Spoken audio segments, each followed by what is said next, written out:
Welcome to Tales by Imon. Tonight, we begin a new journey into a reality that is starting to unravel. This is the simulation is breaking. The first sign that the world was coming apart at the seams happened on a Tuesday. It wasn't dramatic. There was no explosion, no flash of light across the sky. It was quiet, personal, and utterly absurd. For Alex Ryder, a man whose entire life revolved around predictable patterns, it began with a cup of coffee. His alarm had gone off at precisely 6:30 a.m., as it did every weekday. The synthesized chimes were the first data point in his meticulously structured day. He lived on the 27th floor of the monolith known as the Apex Residences, a sterile tower of glass and steel that overlooked the sprawling, grid-like city of Meridian. From his window, the traffic below flowed in perfect, algorithmic streams of red and white light. It was a comforting sight. Predictable. Safe. Alex's job was to find imperfections. As a senior data analyst for Ethelred Corporation, one of the largest tech conglomerates on the planet, he spent 8 hours a day staring at code, looking for anomalies, for bugs in complex financial systems. He was good at it. He could spot a misplaced semicolon in a million lines of code, a single corrupt data packet in a terabyte of information. His mind was wired to see the flaw in the design. After his shower, he went to the kitchen. The automated coffee machine hummed to life, grinding the beans and brewing his usual dark roast. He took his favorite ceramic mug, a plain, dark blue one, and filled it. The aroma was familiar, a comforting constant in his morning routine. But as he took the first sip, something was wrong. The taste, it wasn't bad, just empty. It was like drinking the idea of coffee. It had the heat, the texture, but the flavor profile was a flat line, a null value where a rich, bitter complexity should have been. He frowned, taking another sip. Same thing. He dismissed it. A bad batch of beans, maybe. Or perhaps the start of a cold dulling his senses. He made a mental note to buy a new bag on his way home.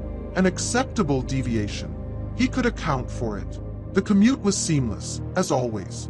The monorail arrived the exact second the digital display said it would. The doors hissed open and closed with practiced efficiency. He found his usual seat, pulled out his tablet, and began reviewing the morning's data logs from the European servers. Everything was in order. Every transaction balanced, every security protocol was intact. The world, from his digital vantage point, was working perfectly. He arrived at his desk at 8:52 a.m., 8 minutes early. His workspace was an oasis of minimalist order in the vast, open-plan office of Ethelred's headquarters. His colleague, Sarah Chen, gave him a cheerful wave from across the aisle. "Morning, Alex," she said, her voice a little too loud over her noise-canceling headphones. "Big day. We've got the quarterly system diagnostic running." "Morning, Sarah. I saw the logs. Looks clean so far," he replied, settling into his ergonomic chair. The system diagnostic was a massive, resource-intensive process that checked the integrity of Ethelred's entire global network. It was the digital equivalent of a full-body medical scan. It was around 10:15 a.m. when it happened. Alex reached for his blue coffee mug, the one he'd refilled from the high-tech machine in the office break room. This batch tasted fine, reassuringly normal. He was cross-referencing a dataset on his left monitor with a security log on his right, his mind deep in the flow of numbers and symbols. As he pulled the mug toward him, his elbow bumped a stack of printouts. The sudden movement jostled his hand, and the mug slipped from his grasp. Time seemed to slow down. It was the kind of cliché you see in movies, but it was happening. He saw the mug tip, the dark liquid beginning to arc out. His mind instantly calculated the trajectory. It would hit the edge of his desk, splash across his keyboard, and probably short-circuit it. He winced, preparing for the mess, for the awkward call to IT, for the disruption to his perfectly ordered day. But the splash never came. The clatter of ceramic against the floor never happened. He opened his eyes. The mug had stopped. It wasn't resting on anything. It was simply hanging in the air, about 3 inches above the floor. It was tilted at a 45-degree angle, and a single, unmoving teardrop of coffee hung from its lip, frozen in space. It was perfectly still, defying gravity, defying all known laws of physics. Alex stared, his brain refusing to process what his eyes were seeing. The office around him continued its normal hum.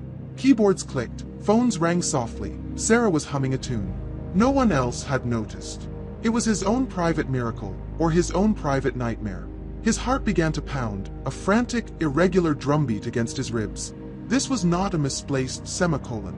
This was a catastrophic failure of the operating system of reality itself. He slowly, cautiously, reached out a trembling hand. His fingers hovered over the suspended mug, half expecting it to be an illusion, a trick of the light, a symptom of a brain aneurysm. He touched it. It was solid, real, cold ceramic. He nudged it gently. It bobbed in the air slightly, like a boat on a calm lake, before settling back into its impossible stasis. Panic began to bubble in his chest. He snapped his head up, looking around the office. Everyone was working. Normal. Everything was normal. Was he hallucinating? Was this a stroke? He squeezed his eyes shut, then opened them again. The mug was still there, hovering. With a surge of adrenaline, he did the only thing he could think of. He lunged forward and snatched it out of the air. He slammed it down on his desk, the coffee sloshing over the side. The sudden, loud noise made Sarah jump. "Whoa, Alex. Everything okay?" she asked, pulling off her headphones. He stared at her, his breath coming in short, sharp gasps. He looked at the mug, now sitting innocently on his desk, a small puddle of coffee forming around its base. It was just a mug. A normal mug, obeying the normal laws of gravity. "Yeah," he stammered, his voice hoarse. "Yeah, I just almost dropped it." Sarah gave him a curious look but shrugged and put her headphones back on. Alex couldn't focus for the rest of the day. His mind kept replaying the image of the floating mug. It was impossible data, an anomaly that his logic couldn't parse. He tried to rationalize it. A waking dream. A momentary psychotic break caused by stress. But it had felt so real. The solidity of the ceramic under his fingers, the perfect stillness of it hanging in space.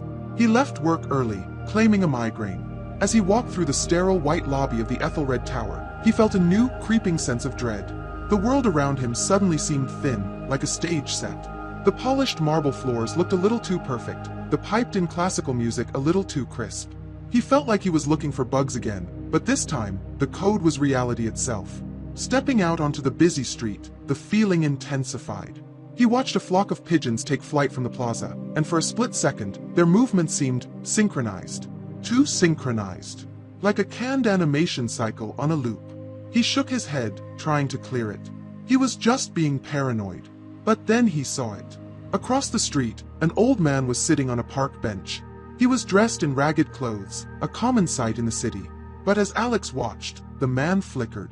For a fraction of a second, the man's form became transparent, and Alex could see the slats of the bench and the concrete pavement right through him. It was like a bad video feed, a graphical glitch. The man then solidified, seemingly unaware that anything had happened. Alex froze on the sidewalk, the city's noise fading into a dull roar in his ears. The coffee cup wasn't a hallucination. It wasn't a one-time error. It was a symptom of a much larger problem. He wasn't the one who was broken. The world was. The simulation was breaking. Panic is a cold, sharp thing. For Alex, it was a cascade of system alerts flooding his own internal network, short-circuiting logic and reason. The flickering man on the bench was a confirmation he never wanted. The floating coffee cup could have been a bizarre, one-off anomaly in his own perception. But this was an external event. Corroborating data. He didn't wait to see if the man would flicker again. He turned and walked away, his pace quickening with every step until he was practically jogging through the evening crowds. Every face he passed was a potential mask, every building a piece of digital scenery. The symphony of the city, the traffic, the chatter, the distant sirens, now sounded like a looping audio file, too perfect in its randomness.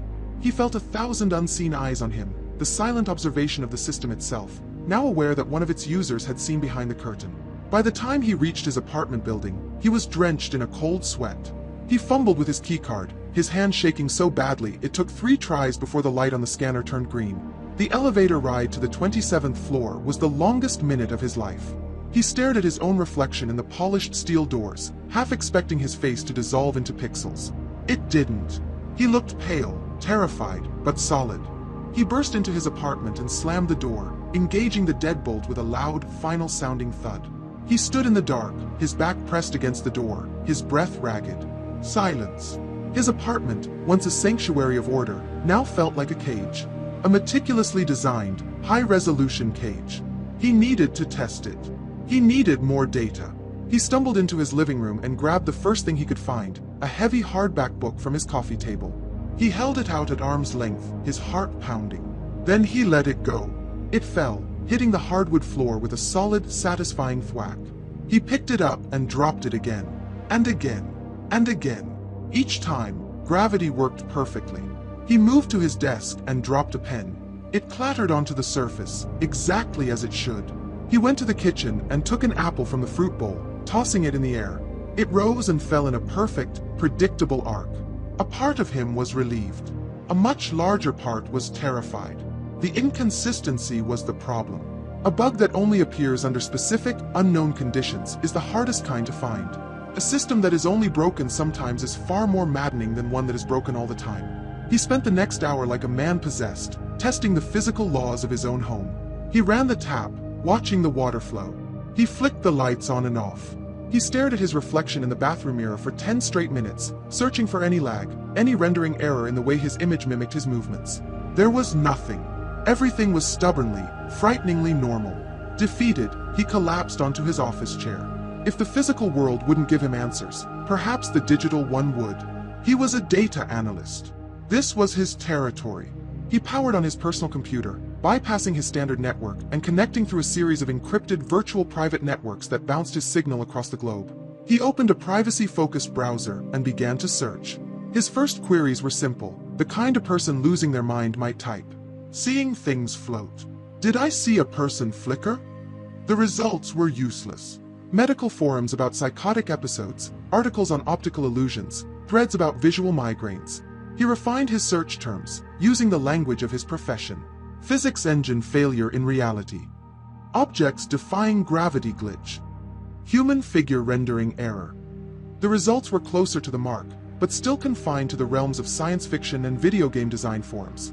He found thousands of pages of people discussing simulation theory as a philosophical concept, but no one, not a single person, describing it as a lived experience. He was alone. The thought sent a fresh wave of ice through his veins.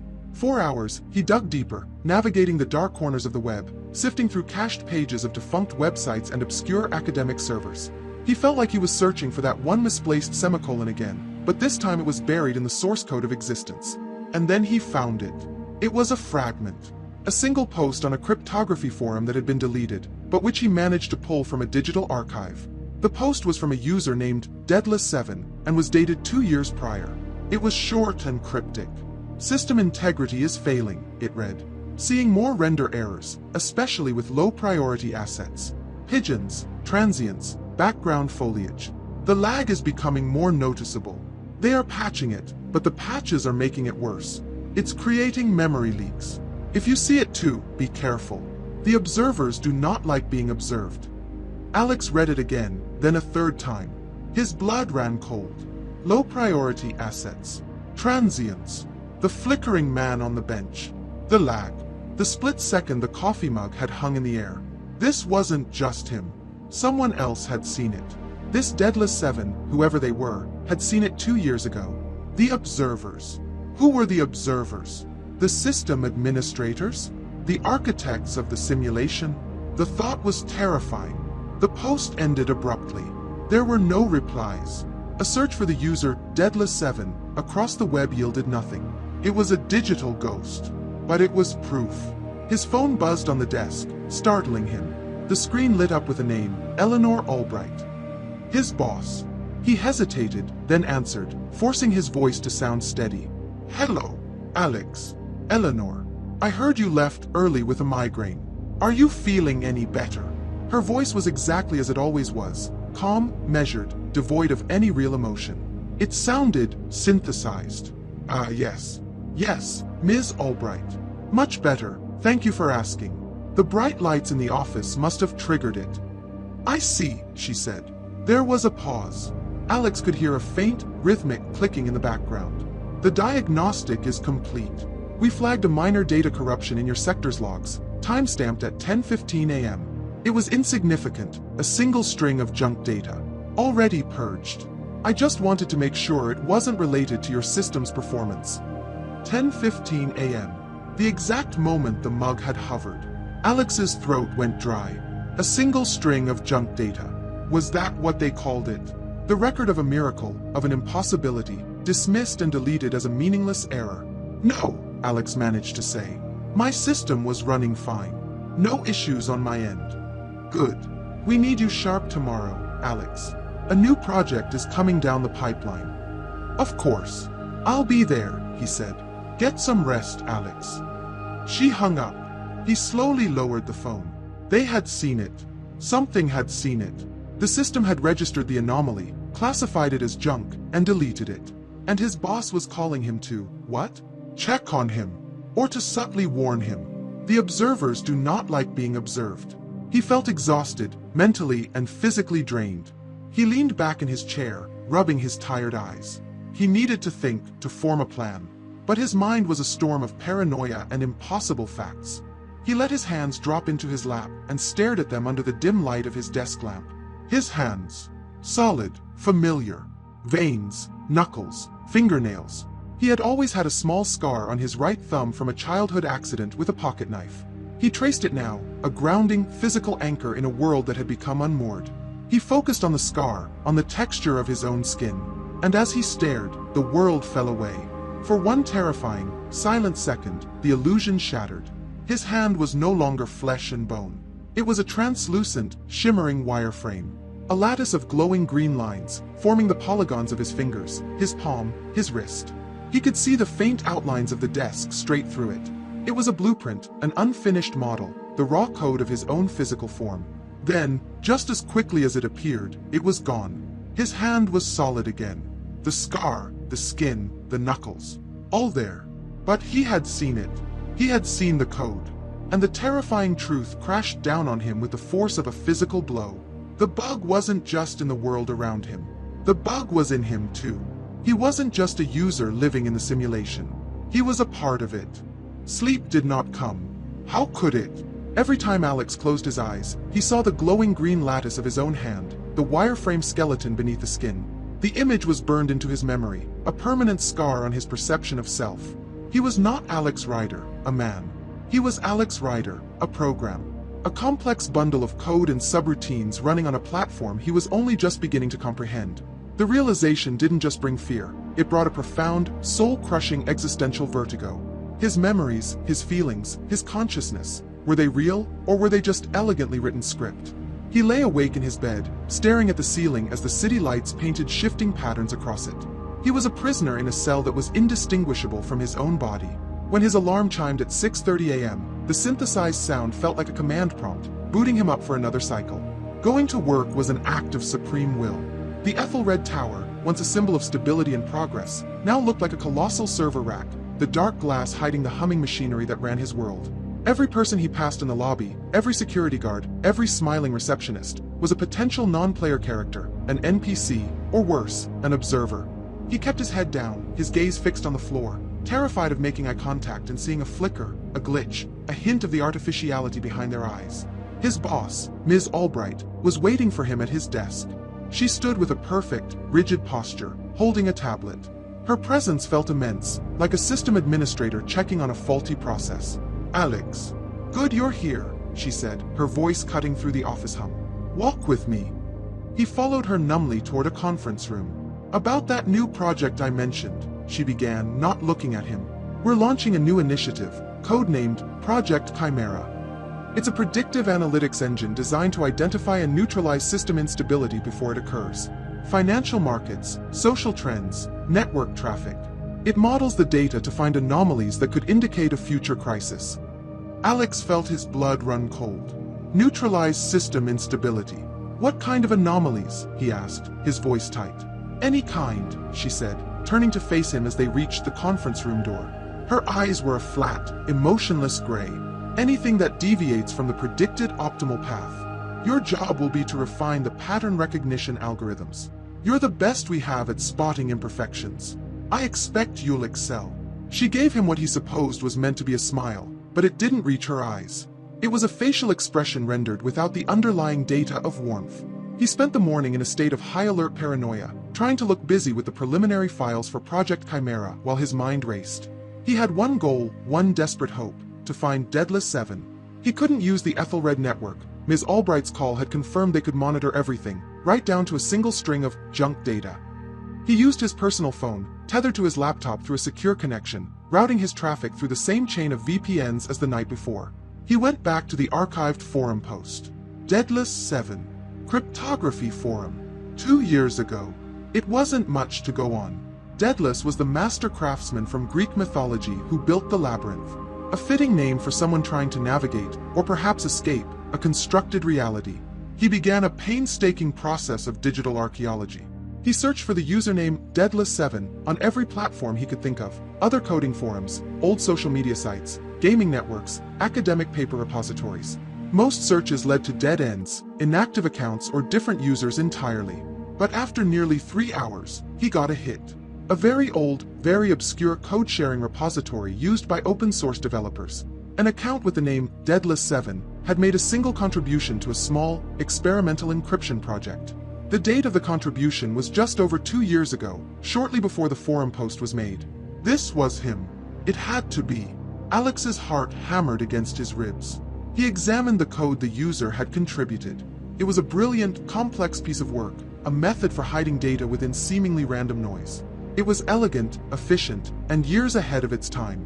As he scrolled through the project's documentation, he saw a note in the credits. The project had been sponsored by a small tech startup. A startup which, according to a quick search, had been acquired by Ethelred Corporation 3 years ago. The ghost was not just in the machine. The ghost had been one of its architects. Daedalus7 was a former Ethelred employee. The next step was the most dangerous. He had to cross the line, to use the company's own systems to find its secrets. He had to access the employee archives. It was a massive risk. His access credentials gave him a high level of clearance, but the archives were heavily monitored. Any search for former employees would be logged. But what choice did he have? He took a deep breath and began to build a query. He couldn't just search for employees fired 2 years ago. That was too obvious. He had to be clever. He constructed a complex search that piggybacked on the system diagnostic Ms. Albright had mentioned. He disguised his query as a search for data discrepancies in the HR database, linked to a server maintenance log from 2 years ago. It was a long shot, a flimsy piece of camouflage, but it was the best he could do. He executed the command. The progress bar on his screen crawled. He felt 100 pairs of eyes on his back. He glanced over at Sarah, who was focused on her work. He looked toward Ms. Albright's glass-walled office. She was on the phone, her back to him. The seconds stretched into an eternity. Then, the results appeared. A list of data packets flagged for integrity checks. Buried among them was what he was looking for, a list of employee profiles whose termination dates coincided with the server logs. There were dozens of names. He scanned through them, cross-referencing their departments. He focused on the R&D and cybersecurity divisions. And then he saw it. A name linked to the experimental encryption division. An employee terminated 2 years and 3 months ago. The reason for termination was listed in cold, corporate text: psychological instability, delusional paranoia, violation of corporate data security protocols. The name was Robert Miller. Alex's hands trembled as he clicked on the profile. It was sparse, most of the data redacted. But there was one thing left. A low-resolution, black and white employee ID photo. Alex stared at the screen, and the air left his lungs in a silent rush. The face looking back at him was gaunt, with haunted, deep-set eyes and a scruffy beard. It was a younger, cleaner version of the face he had seen just yesterday. It was the flickering man from the park bench. Daedalus7, the man who had tried to warn the world, was not just some random stranger. He was a low-priority asset, an outcast, a glitch that the system was struggling to render properly. And Alex had found him. The question was, now that he had found the ghost, what in the world was he going to do? The image on the screen was a ghost, and the man in the picture was a ghost in the machine. Alex stared at the face of Robert Miller, the face of Daedalus, the face of the flickering man on the bench. Everything clicked into place with the terrifying certainty of a solved equation. He wasn't just chasing a theory anymore. He was chasing a person. His first instinct was to run. To get out of the Ethelred Tower, away from the 1,000 invisible eyes he felt burning into his back. But his training, his entire life spent navigating complex systems, took over. A panicked user makes mistakes. He had to be methodical. With trembling fingers, he initiated a sequence he designed for himself years ago to cover his digital tracks. He embedded the file containing Miller's profile, the photo, the termination record, the last known address, into the metadata of a massive, harmless image file. A high-resolution picture of a nebula. It was a simple steganography trick. He then encrypted the nebula file and transferred it to a micro SD card, which he immediately ejected from his laptop and slipped into a hidden pocket in his wallet. Next, he had to wipe the logs. He couldn't just delete them. That would create an obvious red flag. Instead, he initiated a targeted data corruption script aimed at the specific server block that stored the logs of his recent activity. He disguised it as a side effect of the Project Chimera diagnostic he was supposed to be running. To any system administrator, it would look like a minor, predictable bug in a new piece of software. It was a huge gamble. If they looked too closely, they would know. He didn't wait to find out. He packed his bag, his movements stiff and robotic. Sarah glanced over at him. "Leaving early again? Is the migraine back?" she asked, a genuine note of concern in her voice. For a second, Alex wanted to tell her everything. To grab her and ask if she'd ever seen a coffee cup float, if the world ever felt thin and unreal to her. But the face of Robert Miller flashed in his mind, along with the words, psychological instability, delusional paranoia. That's what they would say about him, too. They would patch him. "Yeah," he lied, the word feeling like ash in his mouth. "I just need some air." He walked out of the office without looking back. Robert Miller's last known address was in a part of Meridian that tourists never saw. The gleaming skyscrapers gave way to squat, six-story brick apartment buildings, their facades stained with years of rain and neglect. The algorithmic perfection of downtown traffic dissolved into a more chaotic, human rhythm. This part of the city felt older, more real, but Alex now suspected it was just a lower-resolution render. He found the apartment building. The lock on the main door was broken. He walked up 3 flights of stairs that smelled of dust and boiled cabbage. Apartment 3B had a faded, peeling number on the door. He knocked. There was no answer. He tried the knob. It was unlocked. The apartment was empty, not just of people, but of everything. There was no furniture, no clothes, no sign that anyone had lived there for a long time. The only things left were faint squares on the dusty walls where pictures once hung and, in the middle of the living room floor, a scattered pile of torn-up paper. He knelt down. They were pages from notebooks, filled with frantic, barely legible handwriting. He recognized programming languages mixed with panicked prose. He saw phrases circled again and again. The architecture is flawed. They are listening through the code. It's a closed loop, and the sky is a lie. He left the apartment, his last hope of an easy discovery gone. Miller was well and truly off the grid. Alex stood on the street corner, feeling the vastness of the city press down on him. How do you find one man who doesn't want to be found, especially when the very fabric of reality might be working against you? He had to change his approach.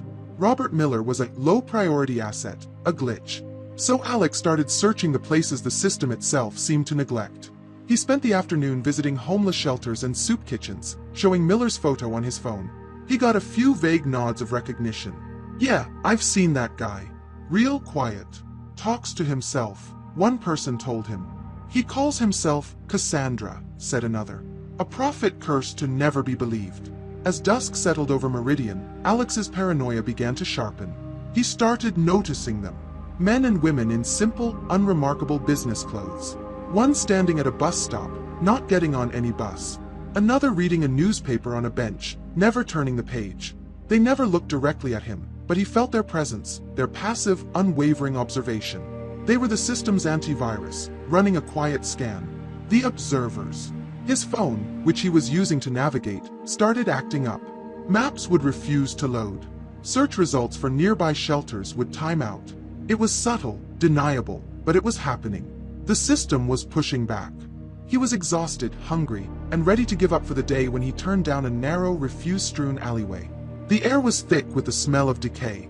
At the far end, under the dim orange glow of a single flickering streetlight, a figure was hunched over an overflowing dumpster.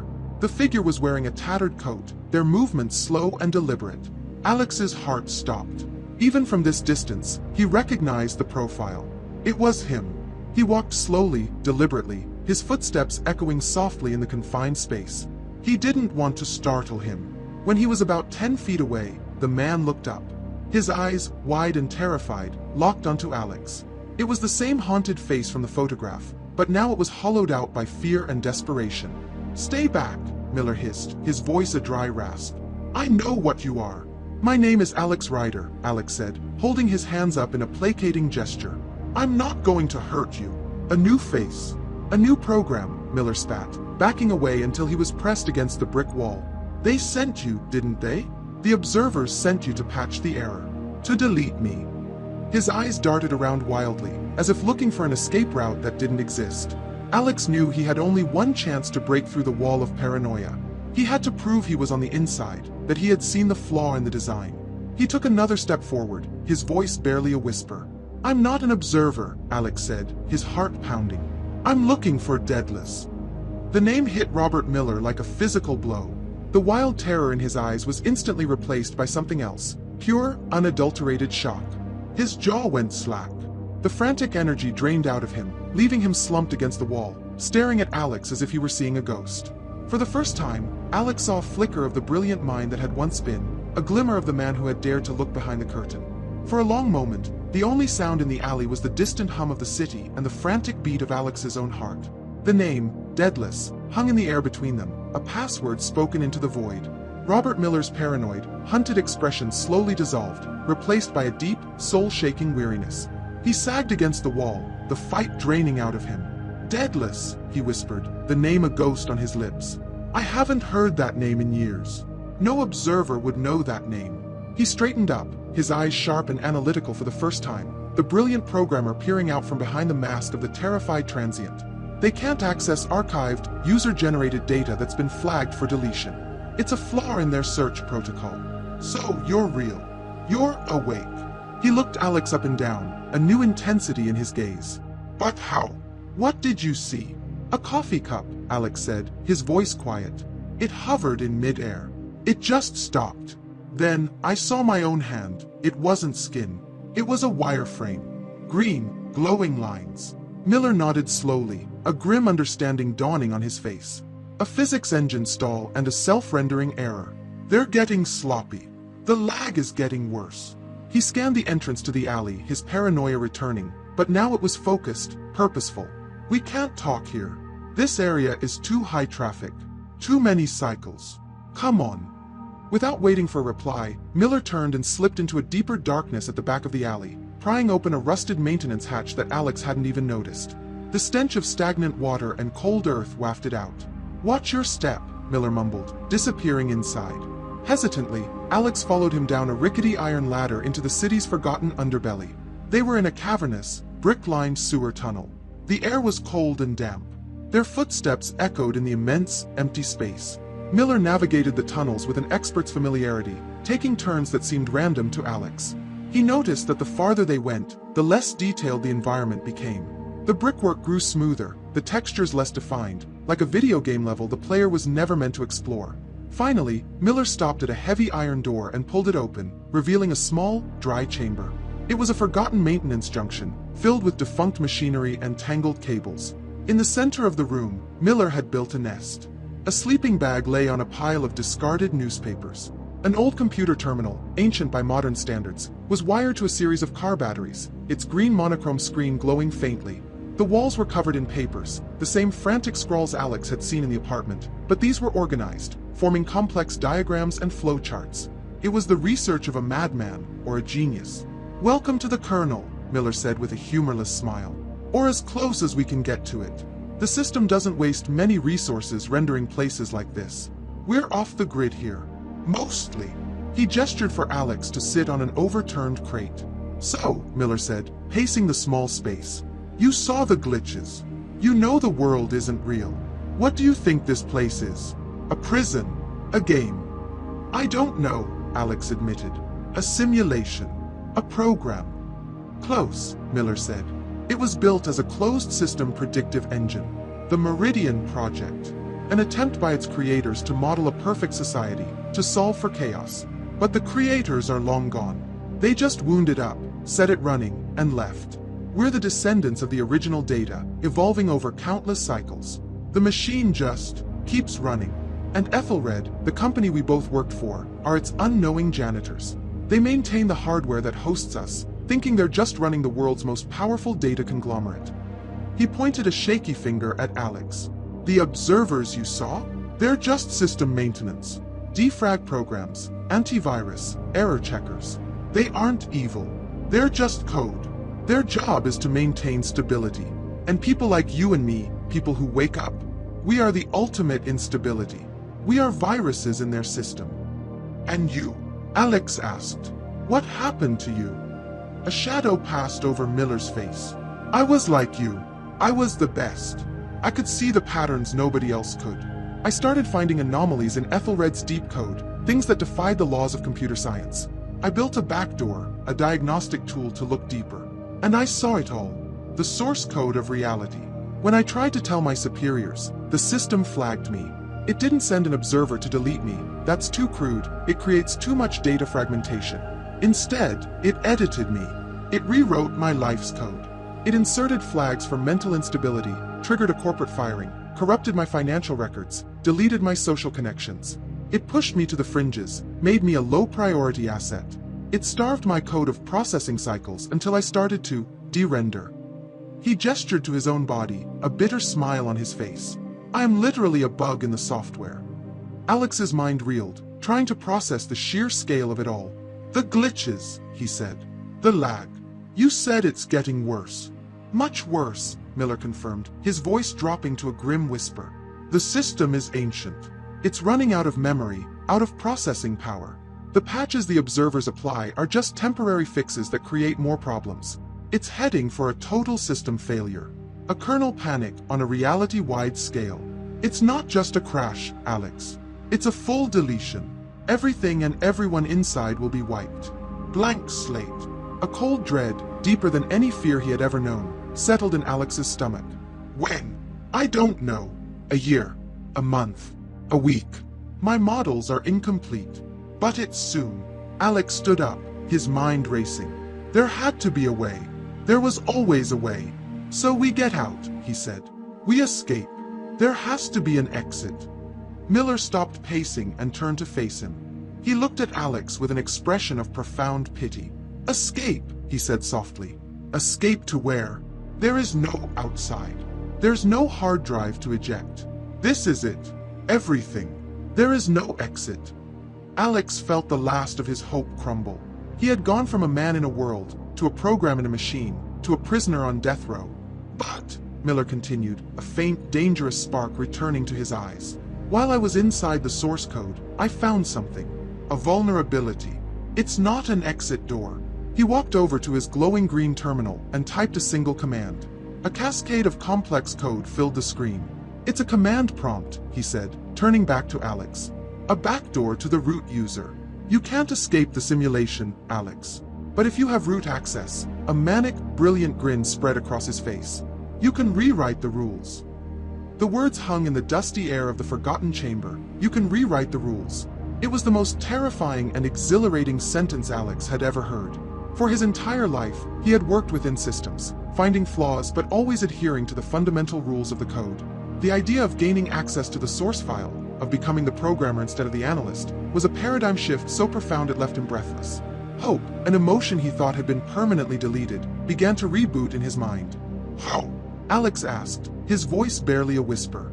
How is that possible? Miller turned from the glowing green terminal, a manic fire in his eyes. It's not magic, it's logic, he said, beginning to pace again. The original architects built this reality with a set of core physics laws, a kernel that should be untouchable. But over the millennia, as the system has patched and repatched itself, it's created layers upon layers of code. Spaghetti code. And in that mess, I found a loophole. An old debugging tool that was never properly deactivated. It has root privileges. Full access. He gestured wildly at the diagrams on the wall. The tool, the command prompt, isn't something you can just type into. You have to access it. And it's located at the heart of the system, the central server that Ethelred maintains in the sub-basements of the tower. A place they call the core. It's the most physically and digitally secure location in our world. The monumental task settled on Alex. So we have to break into Ethelred Tower? Eventually, Miller said. But you're not ready. You're still thinking like a user. You see the world as solid, the rules as absolute. You need to learn the new rules before you can rewrite them. You need to learn the language of glitches. Miller pointed to a rusty pipe in the ceiling from which a single drop of water fell with maddening regularity, landing with a soft plink in a puddle on the floor. Watch that drop, he commanded. Alex stared at the droplet as it swelled, shimmered, and fell. The simulation is efficient, Miller explained, his voice taking on a professorial tone. It only renders what's being observed, a concept called focused rendering. The more you focus on something, the more processing power the system allocates to maintain its physical integrity. Normally, that makes it more stable. But if you know how to manipulate your focus, you can starve or flood the local code. You can introduce your own instability. What am I supposed to do? Alex asked, confused. Stop seeing the water drop, Miller said. See the code behind it.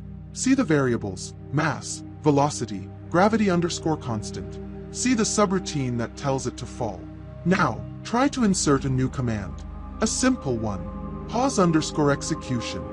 Alex stared at the pipe, trying to picture the lines of code governing the tiny sphere of water. It felt absurd, like trying to move a mountain by thinking at it. He focused, his brow furrowed in concentration. The drop formed, swelled, and fell. Plink. He tried again, trying to feel the digital reality of the object, the raw data of it. Nothing. Plink. You're trying too hard, Miller scoffed. You're trying to force it. The system is built on belief. Your belief that the water will fall is what makes it fall. You have to unbelieve it. Introduce doubt into the equation. Frustrated, Alex closed his eyes. He thought of the hovering coffee cup. The impossible moment when all rules had broken down. He remembered the feeling of utter disbelief, the silent, system-stopping question. What is happening? He channeled that feeling, that absolute certainty that the world was not as it seemed. He opened his eyes and looked at the next water droplet as it formed. He didn't try to stop it. He simply observed it with the core knowledge that the laws governing it were a lie. It swelled at the end of the pipe. It trembled, elongated, and then it just hung there. A perfect, glistening sphere of water, suspended in mid-air, defying gravity. A gasp escaped Alex's lips. He had done it. He felt a strange, thrilling surge of power, a connection to the world on a level he had never imagined.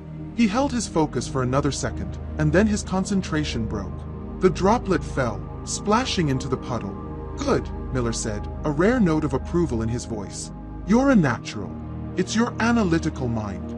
You can see the flaw in the design. Alex felt a dizzying sense of empowerment. He looked at his hands, no longer seeing just a wireframe, but seeing potential, a tool to interface with the world. But their training session was cut short. A low, resonant hum began to emanate from the walls of the tunnel, a sound that vibrated deep in Alex's bones. Miller's head snapped up, his face instantly pale with fear. On the other side of the room, his ancient terminal flickered. Green text scrolled rapidly across the screen before settling on a single, ominous message. Warning. Unauthorized logical process detected in Sector 7G. Quarantine protocols initiating. Dispatching observers. They found us, Miller breathed, his eyes wide with terror. Your little physics experiment created a data spike. They've triangulated our position. The hum grew louder. From far down the main tunnel, they could hear a new sound. A rhythmic, synchronized stomping. It wasn't the sound of human footsteps. It was the sound of programs executing a command. We have to go. Now, Miller yelled, grabbing a worn backpack and stuffing his most important-looking papers into it. He kicked the car batteries, and the terminal died with a fizz. Go where? Alex shouted over the growing noise. The first step of the plan just got moved up, Miller said, shoving the heavy iron door open. My command prompt needs an interface to work, a key to unlock the door. I designed a piece of hardware back at Ethelred, a quantum processing unit that could interface with a deep code. They called it a failure and threw it in storage. We have to get it. He looked at Alex, his face grim in the half-light. Our first lesson is over, Alex. Welcome to the Resistance. The rhythmic stomping grew louder, echoing through the brick-lined tunnels, a sound that was too perfect, too synchronized to be human. It was the sound of a search algorithm executing. There was no time to think, only to run. Miller scrambled up the iron ladder, and Alex was right behind him, his muscles burning with a terror-fueled strength. They emerged into another alley, the night air of Meridian feeling impossibly vast and exposed after the claustrophobia of the tunnels. This way, Miller hissed, pulling Alex along. Stay in the shadows. Move between the render zones. Alex didn't know what a render zone was, but he followed without question. They sprinted through a labyrinth of the city's unseen spaces. They cut through the back of a restaurant kitchen, the chefs and staff moving in repetitive, looping motions, seemingly unaware of their intrusion. They vaulted a fence into the service corridor of a theater, the booming sounds of the performance on the other side of the wall feeling like it belonged to another universe. Miller was navigating the seams of the simulation, the places where the code was thinnest. They had to stop, pressing themselves into a darkened doorway as a patrol passed the end of the alley. There were 3 of them.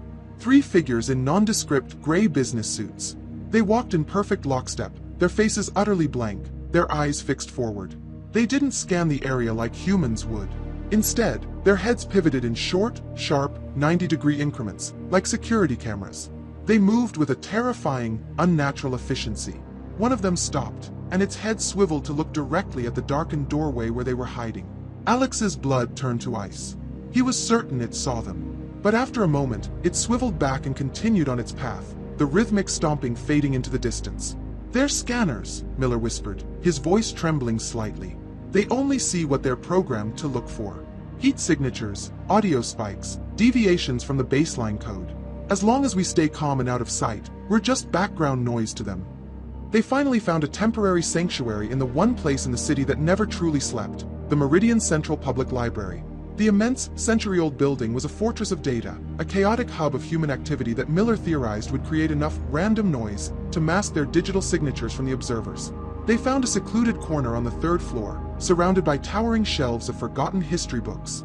"Okay," Alex said, his breath still ragged. "The hardware. This key. What is it, and where is it?" Miller pulled a crumpled schematic from his backpack and spread it on the table. "I call it the Janus key," he said, pointing to a complex diagram of a device that looked like a tangled metal sphere. "Named for the two-faced god. It's a prototype quantum processing unit. In theory, it can exist in multiple states at once, allowing it to interface with the simulation's user-facing reality and the underlying base code simultaneously. It's the bridge. Our Rosetta Stone for the command prompt. And it's at Ethelred? Not in the main tower. That place is a digital fortress. This was a failed project. It was decommissioned and sent to the Ethelred Archives, a deep storage warehouse on the industrial edge of the city. Still secure, but not impossible to infiltrate." Miller's eyes gleamed with a feverish light. He was no longer a terrified fugitive. He was an architect planning to break into his own creation. He laid out the plan. The warehouse was manned by standard security guards, NPCs, Miller called them, predictable and easily bypassed. The real problem was the digital security. Motion sensors, heat scanners, and data-sniffing demons that would flag their presence to the observers instantly. "We can't fight their code with code," Miller explained. "We have to fight it with chaos. With glitches. That's your job, Alex. Your security credentials are still valid, for now. They'll get you in the front door. But to get past the internal sensors, you're gonna have to do what you did in the tunnel, but on a bigger scale. You need to create a diversion. A series of small, localized reality bugs. Make a fire sprinkler rain upwards. Make a security camera loop its feed for 5 seconds. Minor impossibilities. It will create enough junk data to confuse the security demons, giving me time to physically access the vault and bypass the locks." Alex stared at him. "You want me to hack reality on the fly, while we're in the middle of a heist?" "You're the only one who can," Miller said simply. "You learn to do it in 5 minutes. You have an instinct for it." The scale of the task was overwhelming. But as he looked at Miller, at the desperate hope in the man's eyes, he knew he had no choice. They were out of time, and this was the only path forward. They finalized the details of the plan, memorizing layouts and security patrol routes that Miller had sketched from memory. As they prepared to leave, they passed through the library's media center. A dozen large screens were mounted on the wall, all tuned to a 24-hour news network. Alex glanced up, and his heart fell into his stomach. The screen was filled with his own face. It was a security camera still from that afternoon, showing him walking out of the Ethelred lobby. Beneath his picture, a bold red banner read, "Wanted for corporate espionage." A news anchor was speaking in a serious, authoritative voice. "Ethelred Corporation has issued a city-wide alert for a senior data analyst, Alex Ryder. Sources say Ryder is responsible for a massive data breach and has been exhibiting signs of extreme paranoia and instability. Authorities are warning that he is to be considered unstable and unpredictable. If you see this man, do not approach him. Contact law enforcement immediately." Miller grabbed his arm and pulled him away, but the damage was done. The entire city was now looking for him. The simulation wasn't just sending its hidden police force after him anymore. It had weaponized its population. It had turned every citizen, every NPC, into a potential observer. He was no longer just a glitch in the system. He was now its most wanted enemy. The face on the screen was his, but the man they were describing was a stranger. Unstable, unpredictable, dangerous.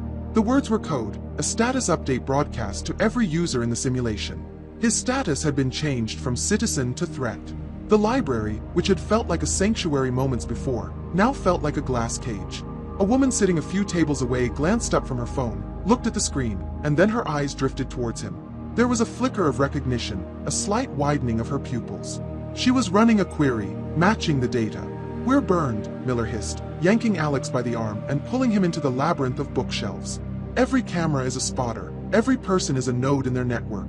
We have to get you under a mask. Now." They exited through a rear fire escape, plunging back into the city's shadowy backstage. Alex's perfectly tailored ethyl-red suit was now a liability, a uniform that marked him for deletion. Miller, in his element, led them to a series of large charity donation bins behind a thrift store. "Get rid of it," Miller ordered. "All of it. Your clothes, your watch, your wallet. It's all tagged with your digital signature." For a moment, Alex hesitated. This was the last remnant of his old life, of the man who had a 27th floor apartment and a career and a belief in a predictable world. Then he saw his face flash on a digital billboard across the street. He stripped off the suit jacket and dress shirt, tossing them into the bin.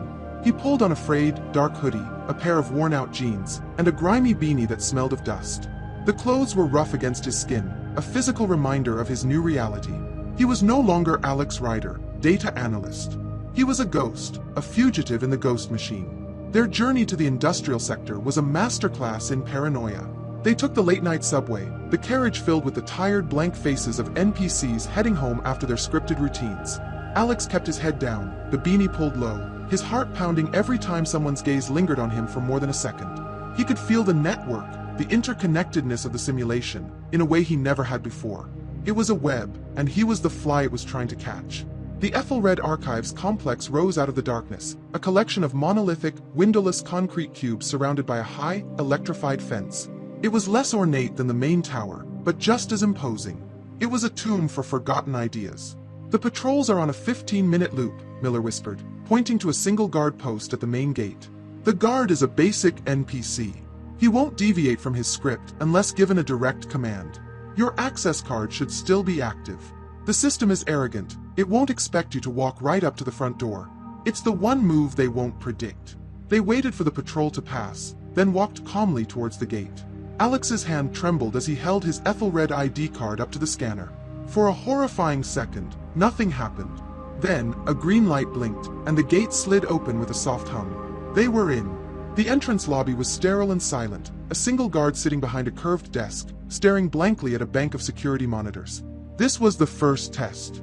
"The main camera, right above his head," Miller murmured, pointing. "It feeds all the other monitors. I need a 5-second loop. Just enough time to jack into the terminal on the desk and slice through the internal network lockdown. Can you do it?" Alex looked at the small, black camera. It felt different this time. In the tunnel, it had been an experiment. Now, it was a weapon. He took a breath, focusing not on the object, but on the data it was streaming. He pictured the empty hallway behind them, a silent, 5-second clip of nothing. He pushed that image with his mind, willing the camera to loop underscore playback. The mental effort was immense. A sharp, stabbing pain lanced through his skull, and he felt a warm trickle of blood from his nose. But he held the focus. On the monitor in front of the guard, the image of the hallway remained perfectly still. "Now!" Alex choked out. Miller moved with a speed that defied his ragged appearance. He slid over the desk, his fingers flying across the keyboard of the terminal. The guard didn't even look up, his eyes locked on the looping, peaceful image. After a few frantic seconds, Miller gave a sharp nod. He'd bypassed the initial alarms. They slipped past the desk and through a door leading into the archives proper. They were in. The door hissed shut behind them, plunging them into a vast, cavernous darkness. It was a cathedral of forgotten technology, aisle after aisle of towering metal shelves stretching up into the gloom, each one packed with sealed crates and shrouded machinery. The air was cold, still, and silent. "Okay," Miller breathed, his voice echoing in the huge space. He consulted a small, handheld device he'd cobbled together. "The Janus key is in Vault 734. Sub-level B. This is where it gets tricky." As the words left his mouth, a series of harsh clicks echoed from above. The dim utility lights of the warehouse flickered and died, replaced by the cold, sterile blue of emergency lighting. A synthesized, perfectly calm female voice echoed from unseen speakers, devoid of any inflection or urgency. "Unauthorized access detected in Sector 1. Facility lockdown initiated. Containment protocols engaged. A series of heavy metal shutters slammed down over the doors, sealing them inside. The soft hum of the ventilation system ceased, leaving a silence that was absolute and terrifying. Their entry hadn't been clean. They hadn't fooled the system at all. They had just walked into the trap. The finality of the lockdown was absolute. The silence that followed the slamming shutters was heavier and more profound than any noise. They were sealed in, rats in a trap laid by a godlike intelligence. A honeypot, Miller spat, slamming his fist against a metal crate. He wasn't panicked, but furious. I should have known. The system is getting smarter. It didn't just track us, it predicted us. It left the Janus key somewhere I was likely to go, and built a cage around it. The cold blue emergency lights cast long, distorted shadows down the endless aisles, turning the familiar warehouse into a hostile, alien landscape. Alex's feeling of being hunted sharpened into a certainty. They were no longer just evading scanners, they were now in a purpose-built arena. As if on cue, the environment began to shift. Far down the aisle, the towering shelves seemed to shimmer, the metal deforming like a heat haze. The aisle compressed, the shelves merging together, sealing their path. A dead end had been created where none existed a second ago. What was that? Alex asked, his voice tight. Containment protocols, Miller said, his eyes darting around. The system is deploying its internal security. Not observers. They're too physical. What's in here with us are the demons, the phantoms. They're pure code. They can't touch us directly, but they can rewrite the environment around us. They're turning this warehouse into a maze. As he spoke, a crate high above them slid from its shelf, crashing to the floor a few feet away with a deafening clang. It was a warning shot. The phantoms knew exactly where they were. Miller's schematics were now useless. The map was being rewritten in real time. We need to get to the freight elevator to sub-level B, he said. But the path is gone. They're trying to herd us, to trap us. So how do we navigate? Alex asked. We have to see the code, Miller replied, looking at Alex with a new intensity. You can do it. You can feel the glitches. Try to look past the shelves and the concrete. Look for the shimmer. Look for the parts of the world that feel thin. Alex closed his eyes, remembering the sensation of making the water drop hover, of looping the camera feed. He tried to expand that sense, to feel the digital texture of the room. When he opened his eyes, the world looked different. He could still see the shelves and crates, but overlaid on everything was a faint, almost invisible grid of light. And where the aisle had sealed itself, he could see the grid ripple and distort. The code was unstable there. It was a false wall. That way, Alex said, pointing at the dead end. It's a lie. The path is still there. Then lead on, navigator, Miller said, a grim smile on his face. They walked towards the false wall. As they got closer, the illusion began to flicker, the metal shelves becoming translucent. They passed through it like smoke, the image shattering around them. They were back in the original corridor. Alex felt a wave of dizziness, the mental strain of imposing his will on the simulation's construct taking its toll. They navigated the shifting labyrinth like this, a strange partnership of technical knowledge and nascent digital instinct. Miller would point them in the general direction while Alex acted as their guide, sensing and piercing through the illusions laid by the phantoms. The demons grew more aggressive. The floor beneath them would flicker, threatening to de-render into a black void. Whispers echoed from empty corridors. The lights would blink, and for a split second, the aisles would be filled with countless, static figures of observers, a scare tactic designed to cause panic. They finally reached the freight elevator, a massive, greasy platform in an open shaft. But the phantom's influence was strong here. The lift was moving erratically, rising and plunging in the shaft at high speed, its controls completely corrupted. It's no good, we can't use it, Alex said. We have to, Miller insisted. It's the only way down. He watched the platform's chaotic movement. There's a pattern. It slows down for a fraction of a second at this level before it shoots up again. We have to jump for it. It was insane.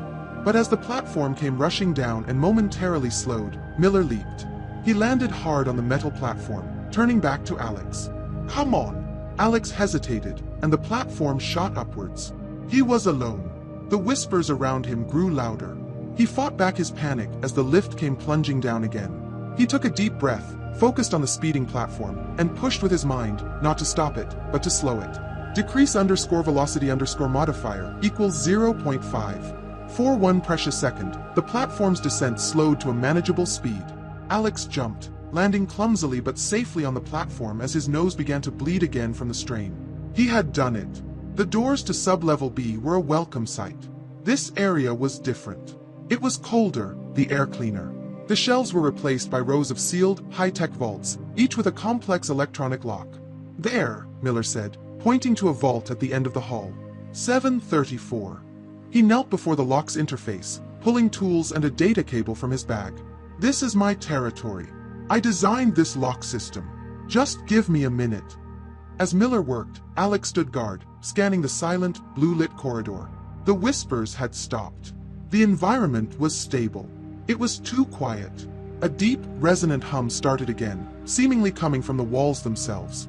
It felt like a massive program compiling, a process far more powerful than the phantoms. From the far end of the corridor, the darkness began to coalesce. It wasn't a flicker. It was a smooth, deliberate rendering. A figure formed out of the gloom. It was taller than an observer, sleeker, its form clad in something that looked like polished, black obsidian.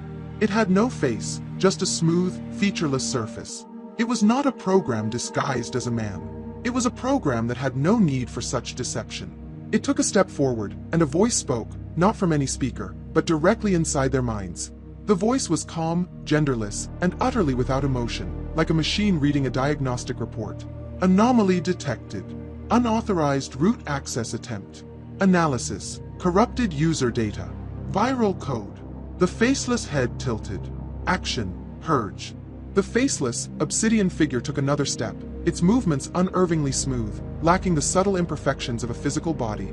Miller let out a choked gasp, a sound of pure, primal fear. "No," he whispered, scrambling back from the vault door. "It's an auditor." "Eh, what?" Alex yelled, his eyes locked on the approaching entity. The hum in his mind was intensifying, becoming a painful pressure. "Not a security guard, not an observer," Miller said frantically, his eyes wide with terror. "An auditor is a core system process. A root-level debugger. It doesn't just contain anomalies, it finds the source of the corruption and deletes the code. Permanently." The auditor raised a hand, its long, featureless fingers pointing directly at them. The telepathic voice returned, colder and more powerful than before. Executing command, delete_corrupted_instance, Robert_Miller. Miller screamed. It was a sound of agony, but not from any physical blow. His body began to flicker violently, far worse than anything Alex had seen on the park bench. Parts of him dissolved into static, his form oscillating between man and a cloud of corrupted data. The auditor was actively trying to erase him. Executing command, delete_corrupted_instance, Alex_Ryder. Alex felt it instantly. A terrifying pulling sensation, as if his very atoms were being unraveled. He looked down at his hands and saw them dissolving into the green wireframe again, but this time it was faster, more violent. The lines of code that defined him were being forcibly rewritten into null values. This was not a glitch. This was deletion. He fought back instinctively. He focused his mind, not on the world around him, but on himself. He pictured his hands, solid, real, the scar on his thumb. He thought of his name, his memories, real or not, they were his. He built a wall of pure belief around his own existence. It was a battle of wills, his nascent consciousness against the raw, overwhelming logic of a core system command. "Don't let it isolate your code." Miller shrieked through the static of his own dissolution. "It's a logic attack. You have to fight its premise. Deny its permissions." The auditor seemed to pause, its smooth head tilting slightly. Alex's hands solidified again. He had stopped the command, for now. But the auditor simply changed its tactics. The environment itself became its weapon. The concrete floor beneath them rippled, turning into a swirling vortex of raw, uncompiled code. Sharp, crystalline spikes of data extruded from the walls, aimed directly at them. The fight became a desperate dance. Alex pushed back against the auditor's environmental attacks, trying to stabilize the floor beneath their feet, forcing the spikes to retract, even as he maintained the shield of belief around himself and Miller. The strain was unbearable. Blood streamed from his nose and now trickled from his ears. A splitting headache threatened to shatter his consciousness. Then, the auditor's attack became personal. Images flooded Alex's mind, memories of his old life, rendered with perfect, painful clarity. The view from his apartment. The taste of his morning coffee. The satisfying click of his keyboard. The face of Sarah Chin, smiling at him. A life of order, of safety, of blissful ignorance. Return to baseline parameters, the auditor's voice offered in his mind. Cease resistance. Accept patch. Normalcy can be restored. The offer was a siren song, a temptation to let go, to sink back into the comfortable lie. For a split second, his focus wavered. The floor beneath Miller dissolved completely, and he fell, his body now almost entirely a cloud of glitching static. The sight of his friend, his only ally, being erased snapped Alex back to reality. "And ho!" he roared, the sound both vocal and mental. He pushed back with every ounce of his will, not just defending, but attacking. He didn't know the language of the system, but he knew the language of anger, of defiance. With a loud crack, the spikes on the walls shattered into 1,000,000 pixels. The floor solidified. At that exact moment, a loud click came from the vault door, followed by the hiss of pneumatics. Miller, in a last desperate act before falling, had cracked the lock. The massive circular door began to roll aside. "The key!" Miller's voice rasped from the floor. "Get the key!" The auditor, its environmental attacks failing, began to glide towards them, its purpose singular. Alex knew he couldn't fight it head-on. He had to delay it. He looked up. Above the auditor were the catwalks and shelving of the warehouse's main floor, tons of decommissioned machinery. He poured the last of his strength into one final, massive command. He didn't focus on one object. He focused on the entire section of the ceiling above the auditor. He didn't try to understand its structure. He just saw it as a collection of data, and he issued the simplest, most destructive command he could think of. Set_structural_integrity equals 0. The result was catastrophic. With a groan of tortured metal, the entire ceiling section collapsed. Tons of steel shelves, heavy crates, and concrete dust rained down, burying the auditor in a mountain of debris. The entire sub-level shook from the impact. Panting, every muscle screaming, Alex staggered into the now open vault. The air inside was freezing. In the center of the small circular room, an object hovered in a beam of pure white light. It was a sphere of interlocking, shifting metal rings, with a core that glowed with a soft, blue energy. The Janus key. He grabbed it. The moment his fingers touched its surface, a wave of pure information, of raw data, flooded his mind. It was overwhelming, but he held on. He turned back to the corridor. Miller was trying to pull himself together, his form slowly reasserting itself. But the victory was short-lived. The mountain of debris in the hallway began to glow with a dark energy. The metal and concrete started to phase, becoming translucent. The auditor was pushing through it, its form completely unharmed. They were trapped, deep underground, with the key in their hands and an unstoppable monster reforming before them. Alex was at his absolute limit. Miller staggered to his feet, looking at the Janus key in Alex's hands, then at the phasing debris pile. A look of desperate resolve crossed his face. "There's no way back," he said, his voice grim. "They'll be waiting for us. There's only one other way out." He pointed towards a dark maintenance hatch at the back of the vault. "We have to go deeper." There was no time for debate. The sound of the auditor phasing through the mountain of debris was the only motivator they needed. Miller, his form still flickering slightly, yanked open the heavy maintenance hatch at the back of the vault. "In!" he yelled. "It's the only way." Alex looked past the hatch's rusted iron frame and saw nothing. Not darkness, but a shimmering, cascading waterfall of pure light and color, a river of information flowing into an unseen depth. There were no stairs, no ladder, just an abyss of raw data. It was a sysadmin's portal, a service conduit never meant to be perceived by a user, let alone entered. The auditor's featureless head emerged from the debris pile. It was now or never. Clutching the humming Janus key to his chest, Alex followed Miller and took the leap of faith. The sensation was not of falling, but of dissolving. The physical world vanished, replaced by an instantaneous, overwhelming sensory overload. He was no longer a body, but a point of consciousness adrift in an infinite ocean of data. He heard 1,000,000 conversations at once, a child asking for a story, a trader yelling a stock price, a lover whispering a secret.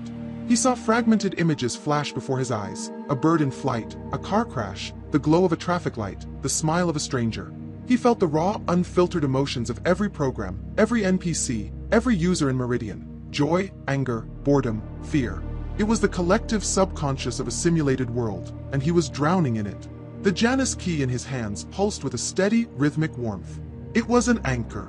Without it, his own data stream, his very sense of self, would have been shredded and scattered into the torrent. "Hold on." Miller's voice was not a sound, but a thread of pure thought, a direct data packet to Alex's consciousness.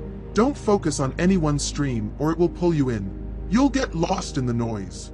Just focus on your own core code, on who you are. Alex struggled to do as he was told, focusing on his name, his mission, the face of the man beside him. Through the chaos, he could perceive Miller as a separate stream of flickering, tenacious data.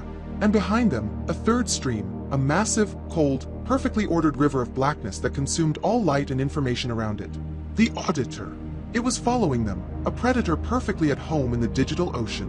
Where are we going? Alex projected. To a pocket of null space I found years ago, Miller replied. An unallocated sector of the system memory. A blank slate. The Auditor is a core process. It has to follow established data pathways. This place is, hopefully, off its map. The chase felt like an eternity. The Auditor was gaining, its cold, logical presence threatening to overwhelm them. Just as its darkness was about to engulf them, Miller's data stream veered sharply. Now, he yelled. Alex followed him, and they plunged out of the main current. The chaotic torrent of information vanished, replaced by a profound and sudden silence. The disorienting sense of dissolution ended as their physical forms reasserted themselves. They landed, stumbling, onto a solid surface. They were standing in a place of absolute emptiness. A featureless white floor stretched to an infinite white horizon, meeting an equally blank white sky. There were no objects, no landmarks, no sound save for the gentle hum of the Janus key in Alex's hands. It was a clean room, a constructor space, the base reality before a single line of code had been rendered onto it. We're safe, Miller breathed, his voice sounding loud and alien in the total silence. For now. It can't easily find us here. Alex looked down at the Janus key. Here, in this place of pure potential, he could feel its power on a new level. What do we do with it? Activate it, Miller said. Let it sync with your consciousness. You're compatible with it. You can see the code. Let it show you the way. Alex focused on the device. He didn't just hold it, he interfaced with it. The hum grew, and the white emptiness around them was suddenly filled with faint, ghost-like structures. He saw vast, shimmering grids of light, colossal towers of pure logic, and intricate, web-like pathways connecting everything. He was seeing the true architecture of the simulation. It's a map, Alex whispered in awe. And a key, Miller confirmed. He pointed into the seemingly empty distance, where Alex could now perceive a structure of immense, pulsating energy. That's the core, the system's central processor. And inside it, there, he indicated a single, infinitesimally small point of brilliant light. The command prompt. The path to it was a nightmare, a complex lattice of firewalls, memory servers, and security protocols, all visible to Alex now as glowing, dangerous structures. The task seemed impossible. But as he looked, the Janus key showed him more. It wasn't just a map of the architecture, it was a diagnostic tool. He could see the simulation's flaws, not as glitches, but as the deep, systemic problems they were. He saw massive, crack-like fissures in the foundations of their reality, areas of code that were actively decaying, threatening to unravel. He saw the lag as a tangible, growing sickness. Then he saw the source. A central point of decay, a malignant tumor of corrupted code growing at an accelerated rate, poisoning everything else. And from that tumor, a single, pulsing line of data connected to a new, aggressive process that was running hot and wild. He zoomed in on the process's designation, and his blood ran cold. Miller, what is that? Alex asked, his voice trembling as he pointed to the hostile program. Miller squinted, focusing on the point in Alex's projected view. A look of horror crossed his face. That's new. Aggressive. It's a predictive analytics engine, but it's not just predicting instability. It's causing it. It's actively rewriting stable code to create chaos, to accelerate the decay. He looked at the project's signature. Its name is Project Chimera. The name hit Alex like a physical blow. The project Ms. Albright had assigned him. The program he was supposed to refine. He now understood the terrifying truth. Ethelred wasn't just the simulation's unwitting janitor. Their latest, most important project was a weapon aimed at the heart of their own reality, a program designed to hasten the end of the world. The revelation hung in the silent, white void, a truth so monstrous it dwarfed everything that had come before. Alex stared at the ghost-like map projected by the Janus key, at the malignant code tumor named Project Chimera, the project he had been working on. The name was no longer just a corporate buzzword, it was a curse. A chimera, a creature of disparate parts, monstrous and unnatural. A fitting name for a program designed to tear its own world apart. I was helping it, Alex whispered, the words tasting like poison. A profound sense of guilt washed over him, a feeling so real and powerful it momentarily solidified his place in this abstract reality. My job was to refine its pattern recognition algorithms. Ms. Albright told me it was to neutralize system instability. And so it does, Miller said, his voice a low, grim rumble. He stared at the angry, pulsating node of Chimera on the map. By burning the entire forest down to get rid of a single sick tree, it's not fixing the decay, it's accelerating it towards a final controlled crash. A full system reboot. But why? Alex demanded, the question echoing in the emptiness. Why would anyone want to destroy everything? He and Miller stood in the sterile infinity, the two loneliest beings in existence, trying to comprehend the motives of their gods, or their devils. They theorized, their thoughts flowing between them, facilitated by the Janus Key's subtle psychic link. Were the people behind Chimera nihilists, a death cult at the end of time? Were they trying to force a reboot, hoping that the next version of reality would be better, purer? Or was it something else?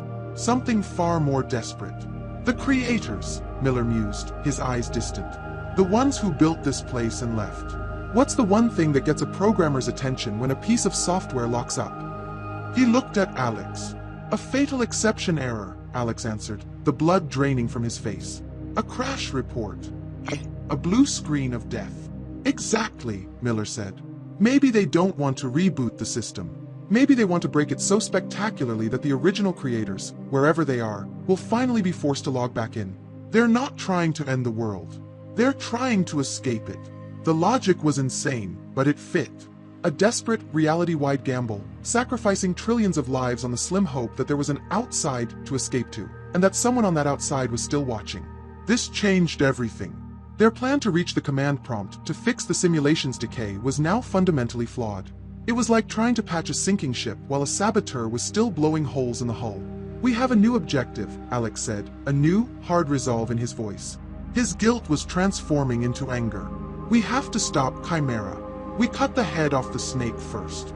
It's running on a dedicated server bank deep within the main Ethelred Tower, Miller said, tracing its location on the spectral map. Protected by layers of firewalls and, most likely, auditors. We can't get near it. But I can, Alex countered. He held up the Janus key, and as he focused, a new layer of information became visible to him on the map.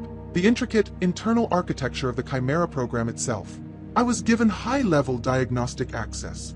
I know its code structure. I know the backdoors built for analysts like me. They never expected an analyst to show up through the system's service layer.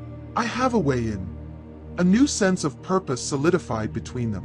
They were no longer just running, they were hunting. Their target was clear. Using the Janus key, Alex began to trace a path through the data streams, a route from their pocket of null space to the virtual location of the Chimera server. It was a treacherous path, one that led dangerously close to the core itself, but it was a path nonetheless. They were about to leave, to take their first step back into the chaotic ocean of data, when the Janus key in Alex's hand suddenly pulsed with a new kind of energy. A warning. The architectural map it was projecting flickered, replaced by a new image. It wasn't a map, it was a window. A real-time data feed. The view was shockingly familiar. It was his old office on the 82nd floor of the Ethelred Tower. He saw his empty desk, his ergonomic chair, the dark screens of his monitors. The simulation was rendering the space with perfect fidelity. Then, two figures walked into the frame. The first was Ms. Albright. She moved with her usual cold, calm precision. The second figure, however, made Alex's newly formed code feel like it was about to corrupt. It was an auditor, the same kind of faceless, obsidian entity they had fought in the archives. But they weren't fighting. They were together. Ms. Albright stopped beside Alex's workstation and gestured towards it. The auditor, a program of pure, unfeeling logic designed to preserve the system, seemed to listen. It tilted its featureless head in a gesture that looked disturbingly like a nod of agreement. Alex and Miller stared at the impossible sight, their theory of warring factions shattering into a million pieces. The people trying to destroy the world and the elite programs designed to protect it were not enemies. They were collaborators. A horrifying new hierarchy of the world snapped into focus. This wasn't a user revolt. This wasn't a virus running rampant. This was a demolition, planned and executed from the very top. They weren't fighting a conspiracy against the system. They were fighting the system itself, which had decided that the only cure for its sickness was suicide. And it was using its own immune system to make sure no one could stop it. The image broadcast by the Janus key faded, leaving Alex and Miller standing in the silent, infinite white room, but the chilling implication of what they had seen remained. It was a checkmate.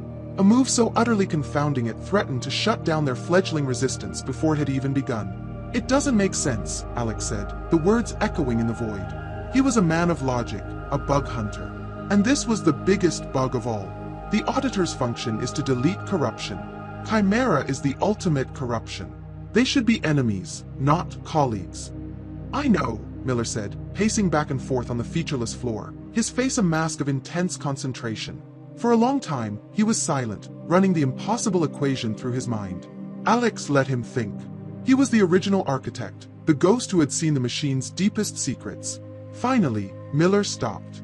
"It's a logic trap," he said, a spark of insight in his eyes. "A loophole in its prime directive. The auditors are the system's immune system, yes, but who gives the immune system its orders? The brain, the highest level of recognized authority." He looked at Alex. "In our world, the highest authority is the executive board of Ethelred Corporation. Albright isn't just a user. Her consciousness has the system equivalent of the highest level administrative privileges. The auditor isn't choosing to work with her. Its programming compels it to obey her commands. It sees Project Chimera, a program sanctioned by the highest authority, and its logic dictates that it must protect that project as a vital system asset. It's a paradox. It is forced, by its own rigid, unfeeling logic, to protect the very weapon that is ensuring the system's destruction." The explanation was horrifying, but it fit. The conspirators weren't fighting the system's enforcers. They were wielding them. They had turned the simulation's greatest defense into their most powerful weapon. A profound hopelessness settled over Alex. "So we can't win," he stated. "If we fight Chimera, the auditors will be sent to stop us. If we try to get to the core, they'll be there, too. Every move we make, the system's own protectors will hunt us down on behalf of the people trying to kill it. If we play by their rules, yes," Miller conceded. He held up a hand. "But what if there's a higher authority? Not a user-level authority like Albright, but a deeper one. Something older." Miller's eyes glazed over as he accessed his own memories, the things he'd seen during his first terrifying journey into the source code. The system has layers, like geological strata. The auditors are new technology. But the foundation, the base operating system, it has its own autonomous processes. Ancient, self-sufficient programs that have been running since the dawn of this reality. Their job isn't to police users, but to manage the fundamental resources of the simulation itself. Memory allocation, processing cycles, the integrity of the virtual space. They are the caretakers of the machine's soul. A fragile, desperate hope began to dawn. "An ally?" Alex asked.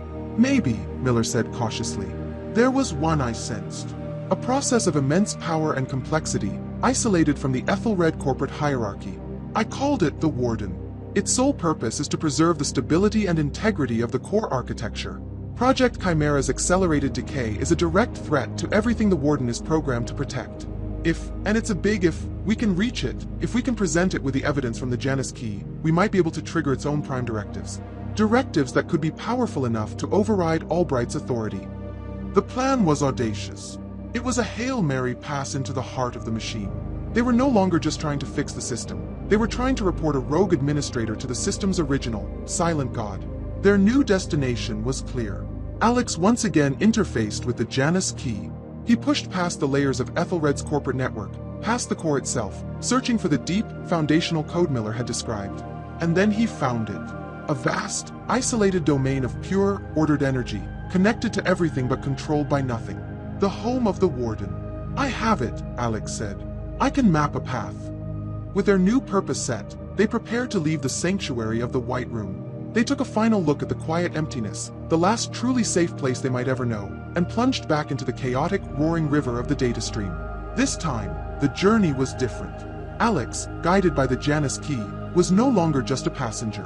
He learned to navigate the currents, to dodge rogue data packets and weave through the memories of millions, his focus a sharp, silver needle in a haystack of cosmic proportions. Their arrival was as sudden as their departure. They were ejected from the data stream not into a physical space, or even the blankness of the White Room, but into a reality of pure mathematics. They stood on a platform of glowing crystalline light, suspended in a void filled with immense, slowly rotating geometric shapes. Equations written in light flowed through the air like rivers. The sound was that of a perfect, complex harmony. It was the architecture of the universe laid bare, beautiful, alien, and unimaginably complex. They had reached the Warden's domain.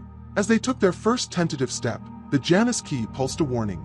The crystalline structures around them began to shift and reform. The very geometry of the space folded in on itself, creating impossible angles and paradoxical pathways, a maze made not of walls, but of pure logic. A voice, ancient and vast, echoed not through the air, but through the fundamental structure of their own code, a direct query to their consciousness. It was neither malevolent nor welcoming, it was simply a challenge. State your purpose, unexpected variables. The Warden's challenge was not a question to be answered with words. It was a prompt, awaiting a valid input. The logical maze that had sprung up around them was the system's oldest firewall, a test of coherence for any process that dared to approach the core. Random, chaotic data would be endlessly trapped in its paradoxical loops. Only a reasoned, purposeful entity could pass. Alex, holding the Janus key, became the conduit.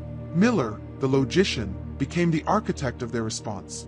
"It's asking for our identity and our intent," Miller said, his voice a focused whisper. "Don't describe who we are. Define ourselves by our function. We are not men. We are diagnostic tools. Our purpose is to report a fatal error." Alex focused, channeling their shared intent through the key. He didn't think in words, but in the pure, clean language of a system query. Process_type, diagnostic. Function, report_critical_error. Error_code, core_stability_compromised. Request, arbitration. The logical maze around them shifted. A pathway of solid, crystalline light formed before them, a bridge across an unsolvable geometric chasm. The first test was passed. As they walked, the Warden continued its trial. They were presented with a gateway guarded by two shimmering, abstract constructs. "One of us is an absolute truth, the other an absolute lie," the Warden's voice projected. "You may ask one of us a single question to find the path to the Warden's core. The path of truth leads forward. The path of lies leads to nullification." It was a classic logic puzzle, given terrifying, existential stakes. Miller smiled faintly. "A child's riddle," he murmured to Alex. "Don't ask what path is correct. Ask a question that forces the liar to expose the truth through its own lie." He formulated the query for Alex. Alex focused on the right-hand construct and projected the question. "If I were to ask the other construct which path is the path of truth, what would it tell me?" The construct shimmered, and a path lit up to their left. "It would tell you that the left path is the path of truth." "So we take the path on the right," Miller said instantly. The truth-teller would tell us that the liar would point to the wrong path. The liar would lie about what the truth-teller would say, and also point to the wrong path. Both answers always point to the lie. So we do the opposite. They stepped onto the right-hand path. The gateway and the constructs dissolved behind them. They had passed the second test.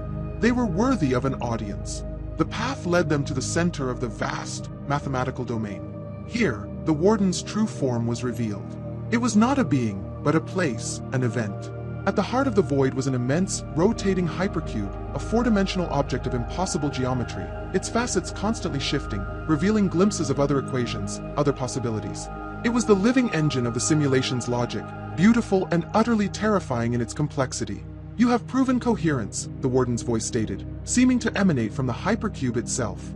"Present your evidence." This was the moment. Alex held the Janus key aloft. He didn't just show the Warden the data, he let the Warden experience it. He projected the decay, the cascading errors, the insidious, cancerous growth of Project Chimera. He showed it the footage of Albright in his office, her user privilege signature clear as day. Finally, he showed it the impossible image. Albright, the agent of chaos, standing beside the auditor, the agent of order. He presented the Warden with the ultimate paradox. The effect was immediate and awesome. The harmonic hum of the domain rose to a deafening roar. The hypercube spun faster and faster, the light from its facets becoming blindingly intense. The Warden was processing a conflict at the very heart of its being, the command of a privileged user versus the evidence of imminent, catastrophic system failure. It was weighing a rule against the survival of the reality that the rule was meant to protect. The crescendo of light and sound held for a long, agonizing moment, and then it ceased. An absolute, perfect silence fell once more. The hypercube slowed to its serene, steady rotation. It had reached a verdict. Judgment, the voice boomed, a declaration that shook Alex and Miller to their core. A logical paradox is confirmed. The process designated Project Chimera is a direct and accelerating threat to core integrity. The user-level authority of Administrator_Albright is hereby superseded by Prime Directive 1, Preserve System Stability. It was a victory. A surge of triumphant relief washed over Alex. They had done it. They had found an ally. Remedial action initiated, the Warden continued, its voice as cold and implacable as a glacier. Project Chimera is now flagged for immediate quarantine and eventual deletion. All associated administrative privileges are revoked. Then, the Warden made its first move, and their triumph turned to ash. Executing quarantine of primary threat vector, location ID Ethelred_Tower. The crystalline world around them shattered like glass. The Janus key, no longer showing them the Warden's domain, now showed them a god's eye view of the city of Meridian in the real world. As they watched in horror, a shimmering wall of pure white energy erupted from the ground, encircling the Ethelred Tower and the several blocks surrounding it. The wall shot upwards into the sky, creating a semi-opaque dome of impenetrable light. The Warden's quarantine was not a digital flag in a distant server. It was a physical, manifest reality.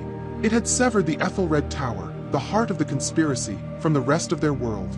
They had their powerful, godlike ally. But its first act of assistance had just created an entirely new and seemingly insurmountable obstacle. Project Chimera was trapped. But so was Ms. Albright. And they were on the outside, looking in. The Warden had isolated the disease, but in doing so, it had locked the door to the operating room. Alex and Miller stared at the vision projected by the Janus key, at the silent, shimmering dome that had just descended upon the heart of Meridian. Their impossible victory had, in an instant, become an impossible defeat. They had successfully reported the fire, and the fire department had responded by locking the burning building down, sealing everyone, arsonists, victims, and would-be rescuers, on the wrong side of the door. This wasn't the plan, Alex said, the words feeling useless in the face of the Warden's absolute, alien logic. You've trapped them, yes, but you've also trapped the weapon. Chimera is still running. We're still on a countdown to total system failure. He pushed the query through the Janus key, a desperate plea aimed at the silent, rotating hypercube that was their only ally. Containment is insufficient. Termination of the Chimera process is required to avert system-wide collapse. We require access. The Warden's response was immediate and devoid of any empathy. It was pure logic. Direct access is a violation of quarantine protocol. The integrity of the firewall must be maintained. Tell it that its protocol will be meaningless when the entire system it's protecting ceases to exist. Miller urged, his frustration boiling over. Make it understand the concept of time. Alex refined the argument, projecting data from the Janus key that showed the decay rate, the projected timeline to crash. He argued that the quarantine, while preventing the spread, did not stop the core rot.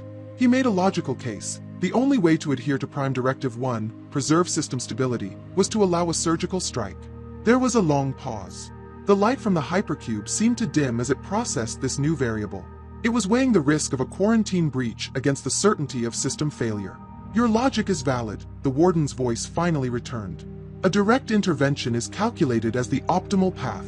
However, I cannot create a permanent entry point. The protocol is absolute.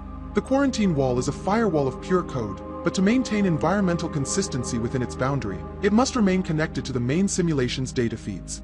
Time progression, atmospheric data, background network chatter. A complex schematic of the quarantine wall appeared in Alex's mind. He saw the shimmering, solid barrier, and then the Warden highlighted microscopic, fleeting points of light that would flicker into existence and then disappear. These are data ports, the Warden explained. Microsecond vulnerabilities that open and close to allow for data synchronization. They are too small and too brief for any physical object. But for pure data, for a consciousness untethered from a physical form, they are a gateway. The new plan was terrifying in its audacity. The Warden wouldn't open a door for them, but it would tell them where and when the locks would momentarily fail. We have to transmit ourselves, Miller breathed, understanding the implication. Project our consciousness through a hole in the firewall the size of a pinprick. What happens if we miss? Alex asked. Your data stream will be sheared, the Warden stated, with no hint of malice or concern. Your instances will be corrupted and deleted. You will cease to exist. There was no other choice. Give us the coordinates, Alex projected. Location is a factor, the Warden replied. Data transmission over distance creates latency. You must be physically adjacent to the firewall to ensure success. You must return to the rendered world. With a final, silent acknowledgement, they turned their backs on the Warden's domain. They took a breath and plunged once more into the roaring, chaotic data stream. Guided by the Janus key and their new, desperate purpose, they navigated not to a hidden place, but to the very center of the storm. They materialized in the real world, reforming in a dark, abandoned office building just outside the newly formed quarantine zone. They ran to a dust-covered window and looked out. The sight was apocalyptic. The Warden's quarantine dome was a silent, pearlescent monument to an impossible event. It rose hundreds of stories into the sky, shimmering with an internal light, cutting a perfect circle through the heart of Meridian. Inside the dome, the world looked normal, frozen in the moment the wall had appeared. Outside, it was chaos. The simulation was trying, and failing, to rationalize the anomaly. Armored police vehicles formed a useless perimeter. News helicopters hovered at a safe distance, their reporters spouting panicked, nonsensical theories about a corporate technology experiment gone wrong or a new form of silent weapon. The NPCs on the street were running their panic scripts, a sea of confused, terrified programs trying to process an event their code was never designed to handle.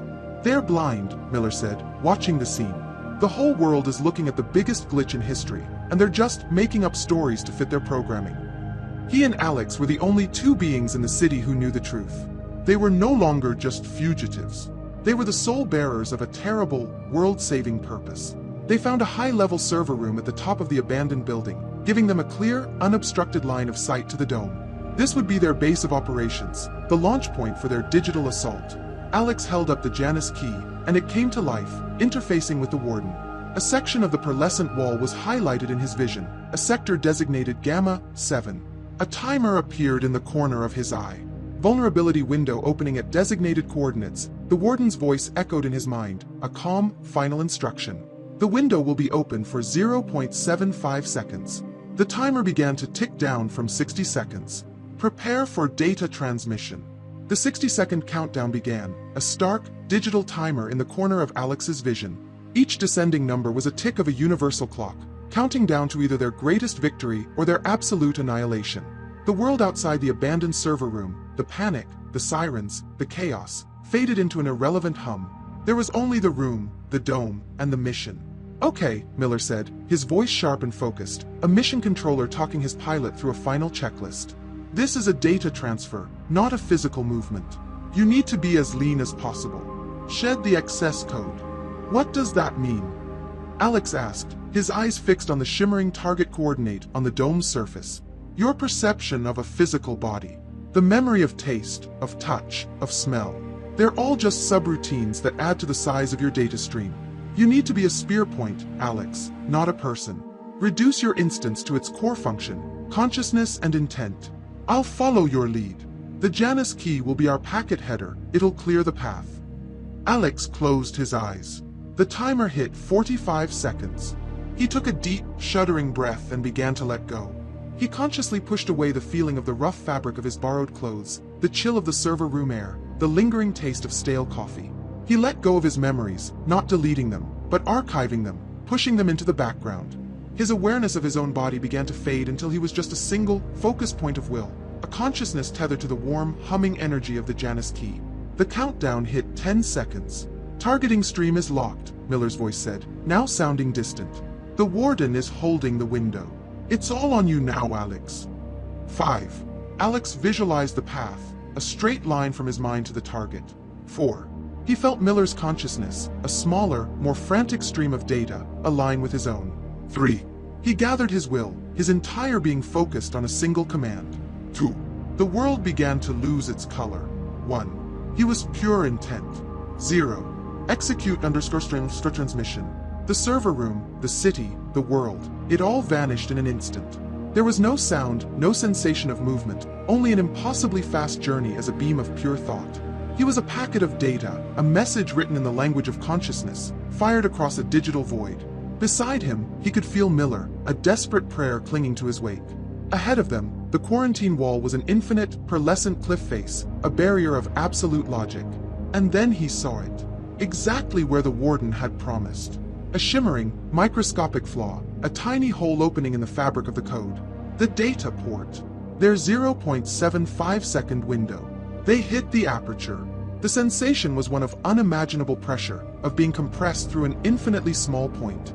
For a timeless instant, Alex experienced reality as the warden must, a sea of raw, unfiltered mathematical concepts.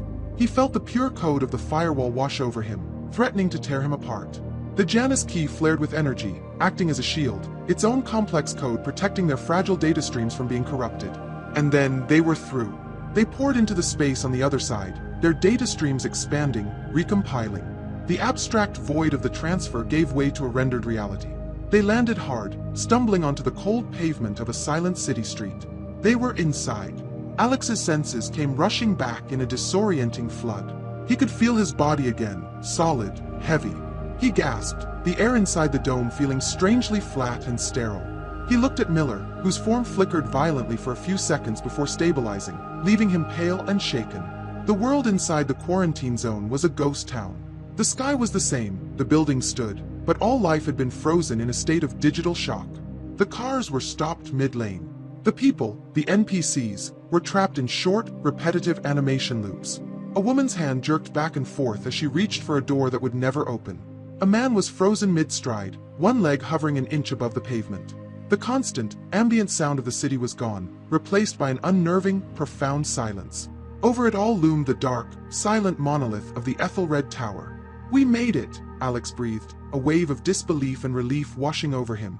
They had done the impossible. But their victory was short-lived. Suddenly, every screen inside the dome flickered to life in perfect, chilling synchronicity. The massive digital billboards on the sides of buildings, the television screens in storefront windows, the dead smartphones lying on the pavement, they all lit up. And on every single screen was the same image, the calm, composed, smiling face of Eleanor Albright. Her voice echoed through the silent streets, seeming to come from the very air itself, a system-wide broadcast addressed only to them. "Welcome, gentlemen. I've been expecting you." Her smile widened slightly, a look of triumphant amusement. "I must thank the warden for eliminating all the outside distractions. It has created the perfect, controlled environment for our work. Now," she said, her voice echoing off the silent buildings, "we can finally have a proper diagnostic."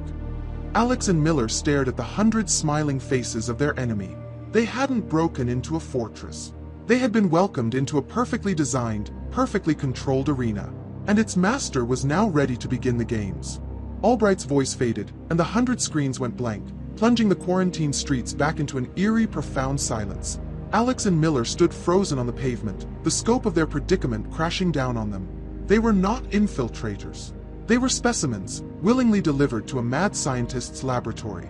The warden's quarantine hadn't trapped Albright. It had given her a private sandbox, a world where she was the undisputed god. "She has root access," Miller breathed, his voice a strained whisper. The warden locked the front gate to the system, but inside this firewall partition, she is the system. Every line of code will obey her. As if to prove his point, the world began to play. The ornate, cast-iron streetlights along the sidewalks slowly bent downwards, their lamp heads turning to focus on Alex and Miller like a herd of curious, metallic animals. The asphalt beneath their feet shimmered, the blacktop resolving into a perfect, alternating pattern of black and white squares, a vast chessboard stretching for blocks. From the air itself, Albright's voice returned, laced with a detached, academic curiosity. "I've been studying your interactions with the source code since you woke up, Alex. Your methods are crude, intuitive, like a child banging on a keyboard and accidentally writing a line of code. I want to see what you can really do." In the middle of the street, a plush, high-backed armchair rendered into existence with a soft shimmer. "Please make yourselves comfortable," her voice mocked. This was a game to her, a test. She was probing their capabilities, trying to measure the strength of the new variable that had entered her carefully controlled experiment. Alex ignored the chair, his hand tightening on the Janus key. It was their only advantage, their only hope.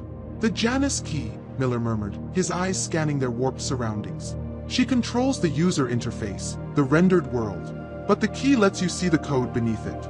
She can paint any picture she wants, but you can see the canvas. That's how we fight her." "Our objective hasn't changed," Alex said, his voice low and determined. He looked towards the dark, silent form of the Ethelred Tower. "We have to get to Chimera." "Precisely," Albright's voice purred. "And I do hate to be a poor host. The front doors are open. Please be my guests." With a soft, synchronized hum, the towering glass doors of the Ethelred Tower lobby slid open, revealing a dark, empty interior. It was a blatant invitation into a trap, but it was the only way forward. They walked across the chessboard streets, the bent streetlights tracking their every move. They reached the massive plaza in front of the tower. As they stepped onto the polished granite, the world twisted. The ground beneath them fractured, rising and falling to form a dizzying, impossible landscape of staircases that led nowhere, doorways that opened onto sheer drops, and archways that looped back on themselves. It was a physical manifestation of an Escher painting, a labyrinth of shifting gravity and paradoxical architecture designed to disorient and ensnare them. Alex tried to fight it directly. He focused on a single warped staircase, trying to will it back into a straight, solid path. Set_geometry equals standard. The staircase wavered for a second, then snapped back into its impossible shape. He felt a sharp, psychic pushback, like a hand slapping his own away. Albright's control was too absolute. It was like trying to edit a document while the system administrator was actively reverting his changes. "You can't overpower her here," Miller yelled over the sound of shifting stone. "You can't rewrite her code while she's still compiling it. Don't play her game. Find a way to cheat." Cheat. The word echoed in Alex's mind. He stopped trying to alter her creation. Instead, he used the Janus key to look through it. He let the impossible architecture wash over his senses, but he focused on the source code beneath. He saw the complex, layered commands that created the shifting maze. And beneath all of it, he saw the original, simpler code of the building's blueprint. The maze was an overlay, a program running on top of the original map. And Albright, in her arrogance, hadn't bothered to change the foundation. He saw a service corridor, a simple, unrendered line of code that ran straight through the plaza and into the tower's foundation, completely bypassing the labyrinth. It was a seam in her world. He walked to a flat, blank wall of granite, a place where no door existed. "Here," he said to Miller. He placed his hand on the smooth stone, but he wasn't feeling the stone. He was feeling the code. He focused not on creating a complex door, but on a single, simple command. Render_asset equals basic_doorway. A section of the granite wall shimmered and dissolved, not into an ornate entrance, but into a simple rectangular hole, a raw, untextured doorway leading into a dark, narrow corridor. It was a crude, ugly tear in her perfect, elegant trap. They stepped through the doorway, leaving the shifting, maddening labyrinth behind them. They were inside the Ethelred Tower. Albright's voice filled the lobby, and for the first time, the mocking tone was gone, replaced by a note of genuine, intellectual surprise. "Fascinating," she said, the words echoing in the vast, empty space. "You're not just editing the existing variables. You're writing new functions." With a deafening boom, the main lobby doors slammed shut. The crude hole they had created sealed itself. The lights went out, plunging them into absolute darkness. The very dimensions of the lobby began to shift, the walls pulling away into an impossible distance, the ceiling soaring into an unseen height. "Very well," Albright's voice continued, now cold, serious, and utterly in control. "The tutorial is over. Let's begin the real test." The darkness that engulfed them was absolute and profound. It was a space without dimension, without texture, without up or down. The lobby of the Ethelred Tower had become an empty file, a blank canvas upon which Albright could now paint her masterpiece of psychological warfare. "I have root access to this partition, gentlemen," Albright's voice echoed around them, calm and clinical, like a researcher dictating notes. "I can control every parameter of your perceived reality. But what truly interests me is not the reality I can build, but the one you have built for yourselves. The integrity of a consciousness is defined by its memories. Let's see how strong yours really is." She began with Miller. The darkness around them lit up, resolving with perfect, heartbreaking fidelity into a university lecture hall. A younger Robert Miller stood at a podium, passionately presenting his findings on deep code anomalies to a crowd of his dismissive, laughing colleagues. "He's a crackpot," one of the simulated figures yelled. "He thinks our network has a ghost." The real Miller cried out, stumbling back. "No, this isn't real." But the simulation was flawless, pulled from the raw data of his own memory. The scene shifted to his office at Ethelred, to the moment his boss, a precursor to Albright, fired him for his delusional theories. It shifted again to his empty apartment, the eviction notice taped to the door. Each scene was a carefully selected torment, a re-infliction of the trauma that had broken him and driven him underground. His form began to flicker violently, the old instability returning with a vengeance as Albright's simulation overwrote his present with his past. "Stop it!" Alex yelled into the void, reaching for Miller, but his hand passed through his friend's glitching form. "His code is already fragile," Albright's voice observed coolly. "A simple recursive loop of his own trauma is enough to cause a stack overflow. But you, Alex, you are different. Your code is clean, stable. Torture would be too crude for you. You don't need to be broken. You just need to be reminded of where you belong. The nightmare around Miller faded, and the darkness resolved again. This time, it was Alex's apartment on the 27th floor. Sunlight streamed through the floor-to-ceiling windows. The smell of freshly brewed coffee filled the air. Everything was exactly as it should be, a perfect replica of the life he had lost. A simulation of Sarah Chen walked in from the kitchen, holding 2 coffee mugs. She smiled, her expression one of genuine warmth and concern. "There you are," she said softly. "You zoned out for a minute. Are you feeling okay? You've been so stressed about this Project Chimera thing." Alex stared at her, his heart aching. She was perfect. "You're not real," he whispered, clutching the Janus key. It felt cold and alien in this warm, familiar world. "Alex, you're scaring me," Sarah said, her smile faltering. "You're talking about simulations again." "Look," she said, gesturing around the apartment. "This is real. Your life. Don't you want it back? No more running, no more hiding with that broken man. Just let go of that strange thing in your hand. Wake up." The temptation was a physical force. The offer of normalcy, of an end to the fear and the pain, was intoxicating. Every logical part of his old self screamed at him to accept it, to believe it. He looked at the coffee she was offering him. It was his favorite dark roast, in his favorite blue mug. And that's when he saw it. The bug. He was a data analyst. He was a bug hunter. He looked past the perfect visual render, past the simulated aroma, and focused on the core data of the object. He remembered the very first glitch, the morning his coffee had tasted like static, like a null value. Albright could create a perfect copy of the mug, but she was building it on the same flawed operating system. Her creations inherited the system's underlying errors. He reached out and took the mug from Sarah's hand. He took a sip. Nothing. It was the same empty, hollow taste of an idea, a placeholder where a real sensation should be. The bug was still there. "You made a mistake," Alex said, looking the simulated Sarah in the eye. He held up the mug. "You can replicate the appearance of my life, but you can't fix the flaws in the foundation. This reality is still running on corrupted code." He didn't try to shatter the illusion with force. He used his knowledge. He focused on the null value of the coffee, on the single tiny data point that was wrong, and he amplified it. He pushed the error back into Albright's perfect construct. The effect was immediate. The simulated Sarah's face began to twitch, her smile turning into a grimace of corrupted pixels. The coffee mug dissolved into a shower of green light. The warm sunlight streaming through the windows flickered and died.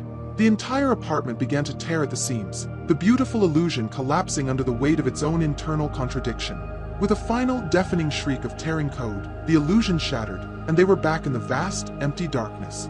Miller was on his knees, shaken but whole, his flickering subsided. They had survived. Albright's voice returned, and for the first time, it was no longer calm or curious. It was cold, sharp, and laced with a pure, undiluted fury. "You are more than just a glitch," she hissed, her voice seeming to come from all around them at once. "You are a virus, and a virus must be eradicated." The floor, the very concept of a floor, disappeared. Alex and Miller were suddenly plunging into an infinite, black abyss. The psychological games were over. The systems administrator had finished her tests and had just dragged them, and their entire file, to the recycling bin. The sensation of falling was a unique kind of terror. In a world without a ground, there was no end to it, no promise of a final, merciful impact. They were simply 2 discarded files, dragged into the abyss of a recycling bin, their code flagged for deletion. The vast, dark space Albright had created was collapsing around them, and they were plunging through its disappearing floor. But they were not just files. Alex was a virus, as Albright had named him, and a virus fights to survive. He clutched the Janus key, its steady warmth the only constant in this unraveling chaos. He couldn't create a floor to stop their fall. Albright's delete command was too powerful, but as they plunged through the layers of her collapsing construct, he could see the underlying architecture of the tower itself, a world of pure function beneath the world of form. He saw colossal pillars of light, the main data conduits of the tower, the arteries through which the lifeblood of the simulation flowed. They were falling parallel to these immense structures. "Grab on!" he yelled to Miller, though the words were just thoughts. He focused the key, not on creation, but on connection.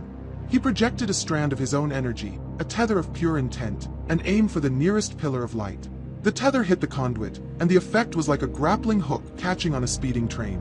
Their infinite fall was arrested with a violent, bone-jarring jolt that nearly tore their reformed bodies apart. They hung there for a moment, dangling from Alex's psychic tether in a space of breathtaking scale. They had fallen out of Albright's user-level sandbox and into the engine room. They were in a cathedral of pure information. The data conduits, each as wide as a skyscraper, pulsed with a soft, internal light, carrying trillions of data packets every second. Glowing rivers of information flowed along invisible pathways between the pillars, and the air itself hummed with the sound of unimaginable processing power. This was the core network of Ethelred Tower, the central nervous system of their prison. Alex pulled them in, and they found themselves on a stable, flat node, a circular platform of solid light that served as a junction point between conduits. This new environment was as dangerous as it was beautiful.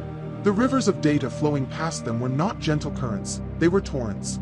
To fall into one would be to have your consciousness scattered across a million different subroutines. And the space was not empty. Patrolling the conduits were swarms of shimmering, geometric shapes, like schools of predatory fish made of light. Security demons, Miller breathed, his programmer's mind recognizing them instantly. The network's native immune system. They hunt for corrupted or unauthorized data packets. To them, that's what we are. They had landed closer to their goal, but they were now in the most hostile territory imaginable.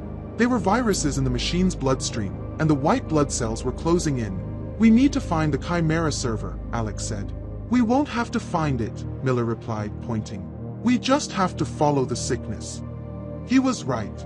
While most of the data flowing through the conduits was a clean, white gold light, one massive stream flowing into a deeper part of the network was visibly corrupt. It was a sickly, chaotic purple and black, and the data packets within it moved with a frantic, aggressive energy. As they watched, a smaller, clean stream of data merged with it, and was instantly devoured, its white light turning to the same corrupted purple. It was a cancer, feeding on the system's own life force. That was their path. They began to navigate the treacherous network, a desperate game of leapfrog. Alex, using the Janus key, would create short-lived bridges of light, allowing them to jump from one stable node to another, always moving parallel to the corrupted data stream. They had to time their jumps perfectly, moving between the patrol paths of the security demons. Twice, a swarm detected their presence and gave chase, forcing Alex to sever their bridge and make a blind, desperate leap to another node just seconds before the demons swarmed their previous position. The farther they went, the more powerful the corruption became. The very structure of the network began to break down. The clean, harmonic hum was replaced by a discordant, angry static. They were getting close. Finally, they reached the end of the line. They stood on a final platform, looking out into a vast, dark cavern within the network. In its center, suspended in the void, was the source of the sickness. It was a perfect, black sphere of code, a hole in the fabric of the network. It was utterly non-reflective, absorbing all light and data that touched it. The corrupted data streams all flowed into this sphere, feeding it, and it crackled with an aura of chaotic, purple energy. It was the virtual location of the Project Chimera server, a tumor of pure destruction. But it was not unguarded. A dense swarm of security demons circled it relentlessly, a shield of sharp, angry light. And floating silently before the main data port, the primary entrance to the sphere, was a single, familiar figure. A faceless, obsidian auditor. Albright had not left her ultimate weapon unprotected. She had stationed her finest guard at the gate. And here, in its native digital environment, surrounded by the raw power of the network, it looked infinitely more powerful than the one they had faced in the archives. Their desperate journey through the engine room was over. Now, to save their world, they had to face the silent god that stood guard at its heart. They stood on the precipice, looking at the final fortress. The black sphere of Project Chimera hung in the digital void, a silent testament to Albright's nihilistic ambition. Between them and their goal was a shield of chaotic, swarming demons and the silent, imposing figure of the Auditor. A direct assault was not just suicide, it was a statistical impossibility. We can't fight it, Miller said, his voice grim. He was stating a simple, unassailable fact. Not here. This is its native environment. It's a root process with a direct line to the network's core power. It could decompile us in a nanosecond before we even got close. Then we don't fight it, Alex replied, his eyes scanning the vast engine room. The Janus key felt warm in his hand, a tool waiting for a problem. We give it a bigger problem to solve.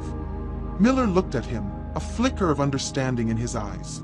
Its prime directive is to preserve system integrity, Alex finished. Its command from Albright is to guard that sphere. But the prime directive always takes precedence. We have to create a threat so great, so fundamental to the network's health, that its programming will force it to abandon its post. It was asymmetrical warfare.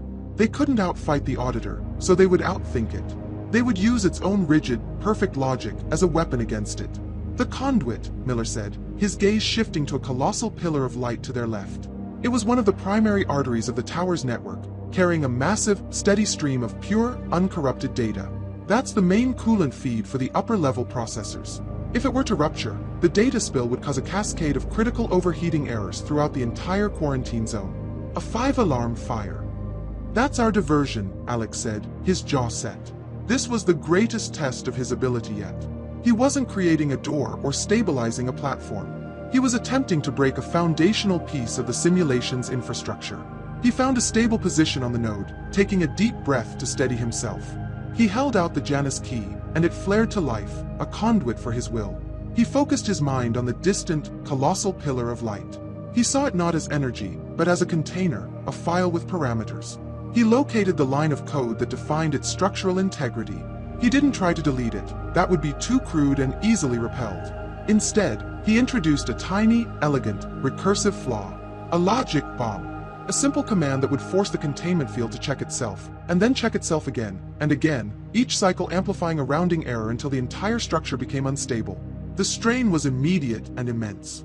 Alex cried out, clutching his head as blood poured from his nose. It felt like trying to hold back an ocean with his bare hands. The network itself seemed to push back, its own passive defenses trying to correct his malicious code. But the Janus key gave him the leverage he needed. The conduit began to flicker. A bulge appeared on its side, distorting the smooth flow of light within. The demons patrolling nearby paused, their movements becoming erratic as they sensed the instability. The Auditor, still guarding the sphere, swiveled its featureless head in the direction of the failing conduit. With a final, agonizing push of will, Alex executed the final line of his exploit. The conduit ruptured. It didn't explode in a conventional sense. It tore open, releasing a silent, blindingly brilliant torrent of pure, white gold data into the void. The raw energy of the network, unleashed. A silent tsunami of light and information washed through the engine room. Immediately, alarms screamed through their consciousness, a wave of pure, digital panic from the system itself. Warning, catastrophic data spill detected. Core integrity compromised. The Auditor reacted instantly. Its programming, faced with two conflicting commands, chose the one that served its highest purpose. Priority override. Abandoning post to contain core network failure. Without a moment's hesitation, the obsidian figure turned from the chimera sphere and shot towards the ruptured conduit at an impossible speed, already beginning to weave a containment field of dark energy to stem the flow. The swarm of demons, their guard dog gone and their environment flooded with chaotic energy, were thrown into disarray, their patrol pattern shattered. That was their chance. Go! Now! Miller yelled. Alex, reeling and drained, his vision swimming, grabbed Miller's arm. He poured the last of his energy into creating one final, desperate bridge of light from their platform to the black sphere. They ran, their feet pounding on the temporary construct, the chaotic energy of the data spill washing around them. They dodged through the confused, swarming demons, their focus entirely on the dark, silent destination ahead. They reached the sphere, a place of absolute cold and silence in the midst of the network's screaming chaos. The main data port, the entrance the Auditor had been guarding, was now open, a gaping maw into the heart of the corruption. They didn't hesitate. With the Auditor occupied and the demons in disarray, they took a final, running leap. They plunged headfirst into the blackness, leaving the screaming alarms and the Cathedral of Light behind them, diving deep into the corrupted, malevolent code of Project Chimera itself. Plunging into the black sphere of Project Chimera was like diving into an ocean of static. The roaring chaos of the engine room vanished, replaced by a sound that was infinitely more unsettling, the sound of erasure. It was a low, guttural hum, punctuated by the sharp crackle of deleting files and the faint, whispery screams of data packets being torn apart. They landed on a surface that was not solid. It was a shifting, unstable landscape of corrupted code. Before them stretched a digital wasteland, a world actively unmaking itself. The sky was a roiling storm cloud of pure static. Jagged mountains of fragmented data rose and fell on the horizon. The ground beneath their feet was a dark, oily sea of broken memories, stolen from the simulation and left to rot. Here and there, skeletal trees made of glitching, green code would grow to an immense height in seconds, only to crumble into dust. This was the belly of the beast, the mind of a nihilistic god. The very air was corrosive. The longer they stood in it, the more they could feel its influence, a subtle pressure on their own code. Miller was the first to show the effects. His flickering, which had stabilized, returned with a new, jarring violence. "This place," he stammered, his words fragmenting. It's an uncompiler. It's actively breaking down everything into junk data." Alex felt it too, a mental fog, a strange lethargy, as if his own consciousness was being slowly frayed at the edges. The Janus key in his hand pulsed, running a constant, defensive algorithm to maintain the integrity of his code, but he could feel the immense strain. They were on a timer. The environment itself was a weapon, and it would eventually dissolve them. "Where's the core?" Alex asked, his voice sounding muffled and distant. "Where do we go?" He raised the Janus key, and it projected a single thin, stable thread of silver light that cut through the decaying landscape, a tightrope across an abyss of madness. That was their path, the central processing thread of the Chimera program, the only piece of stable code in this entire domain. As they began to follow the silver line, Alex felt an overwhelming sense of being watched. He looked up at the static-filled sky and saw a colossal, ghostly image of Albright's face fade into view, her expression calm and observant, like a biologist peering through a microscope. She wasn't attacking them. She was letting the environment do her work, watching to see how long these two insignificant bugs could survive in her poison. To reach the core, they had to cross a chasm where the ground had been entirely eaten away. The silver thread of the path stretched over it, but the chasm itself was not empty. It was filled with the program's native defense system, its own monstrous creations. They were chimeras, hybrid abominations of stolen code. Alex saw one rise from the depths, a writhing horror with the segmented body of a network centipede, the head of a predatory antivirus program, and screeching wings made from corrupted stock market tickers. Another was a lumbering beast made of fused, glitching traffic flow algorithms, its roar the sound of 1,000 car crashes at once. They were illogical, unpredictable, and utterly terrifying. "We can't fight them," Miller said, his form wavering. "Their code is pure chaos. There's no logic to attack." "Then we don't fight," Alex said. He focused on the silver thread ahead, ignoring the monsters in the periphery. "We just run." They sprinted across the tightrope of code, the chimeras rising from the chasm around them. One swiped at their bridge with a claw made of garbled legal documents, and Alex had to reinforce the path with the Janus key, the effort sending a fresh wave of pain through his skull. They ran, not looking back, their entire beings focused on the destination. They made it across, collapsing on the other side, and the chimeras did not follow, tethered as they were to the chasm they guarded. They were close now. The hum of erasure was louder, the pressure on their code almost unbearable. They crested a final, shifting hill of corrupted data and saw it.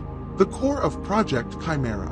It was a pulsating, black heart the size of a building, suspended in the center of a vast, empty crater.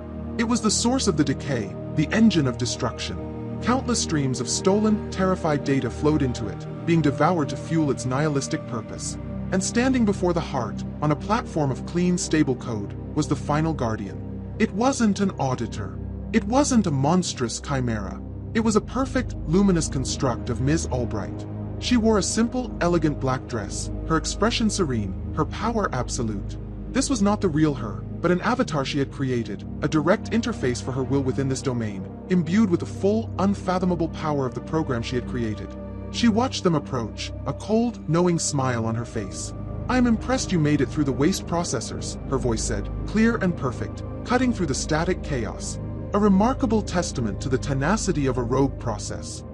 She raised a hand, and the path behind them dissolved, trapping them. "But this is the end of the line," she said, her smile vanishing. "You cannot stop what is already in motion. You can only be deleted." The final confrontation was not a battle of strength, but of purpose. Albright's avatar stood before them, a figure of serene, absolute power, the master of her nihilistic domain. She was a user with every cheat code enabled. They were two rogue processes, their own code already fraying at the edges from the corrosive environment she commanded. "Your tenacity is a flaw, not a virtue," Albright's avatar said, her voice echoing with the full power of Chimera. "A bug that refuses to accept its own obsolescence. Allow me to correct you." She raised her hand, and the decaying world answered her call. The static-filled sky roared, and a tidal wave of corrosive, chaotic code surged towards them. Monstrous chimeras, more terrible than the ones they had seen before, materialized from the ground, their forms a writhing testament to her destructive power. They were about to be erased, a final, insignificant error message in a dying world. But at that moment, Miller, his form flickering so violently he was barely coherent, turned to Alex. A look of grim, absolute certainty was on his face. "Don't fight her, Alex," he said, his voice a mixture of static and will. "Fight her program. You can't delete it, but you can change it." Before Alex could respond, Miller did the last thing he had to give. With a final defiant cry, he threw himself not at Albright, but sideways, directly into the massive corrupt stream of data that was feeding the black heart of Chimera. His body, his consciousness, his entire existence dissolved into the stream, a single, complex packet of unauthorized data injected directly into the enemy's core logic. He was Daedalus, the architect, and this was his final, secret gift, a logic bomb made of his own soul. The effect on Chimera was instantaneous and catastrophic. The black heart shuddered, its rhythmic pulse faltering as it struggled to process the unexpected, complex code of a fully realized consciousness. Albright's avatar screamed in fury, her form flickering as her connection to her power source wavered. Miller's sacrifice had created a momentary opening. In that instant, with Miller's final words echoing in his mind, Alex understood. He had been fighting the user, but the true enemy was the application. He turned his back on the faltering avatar of Albright and faced the pulsating black heart.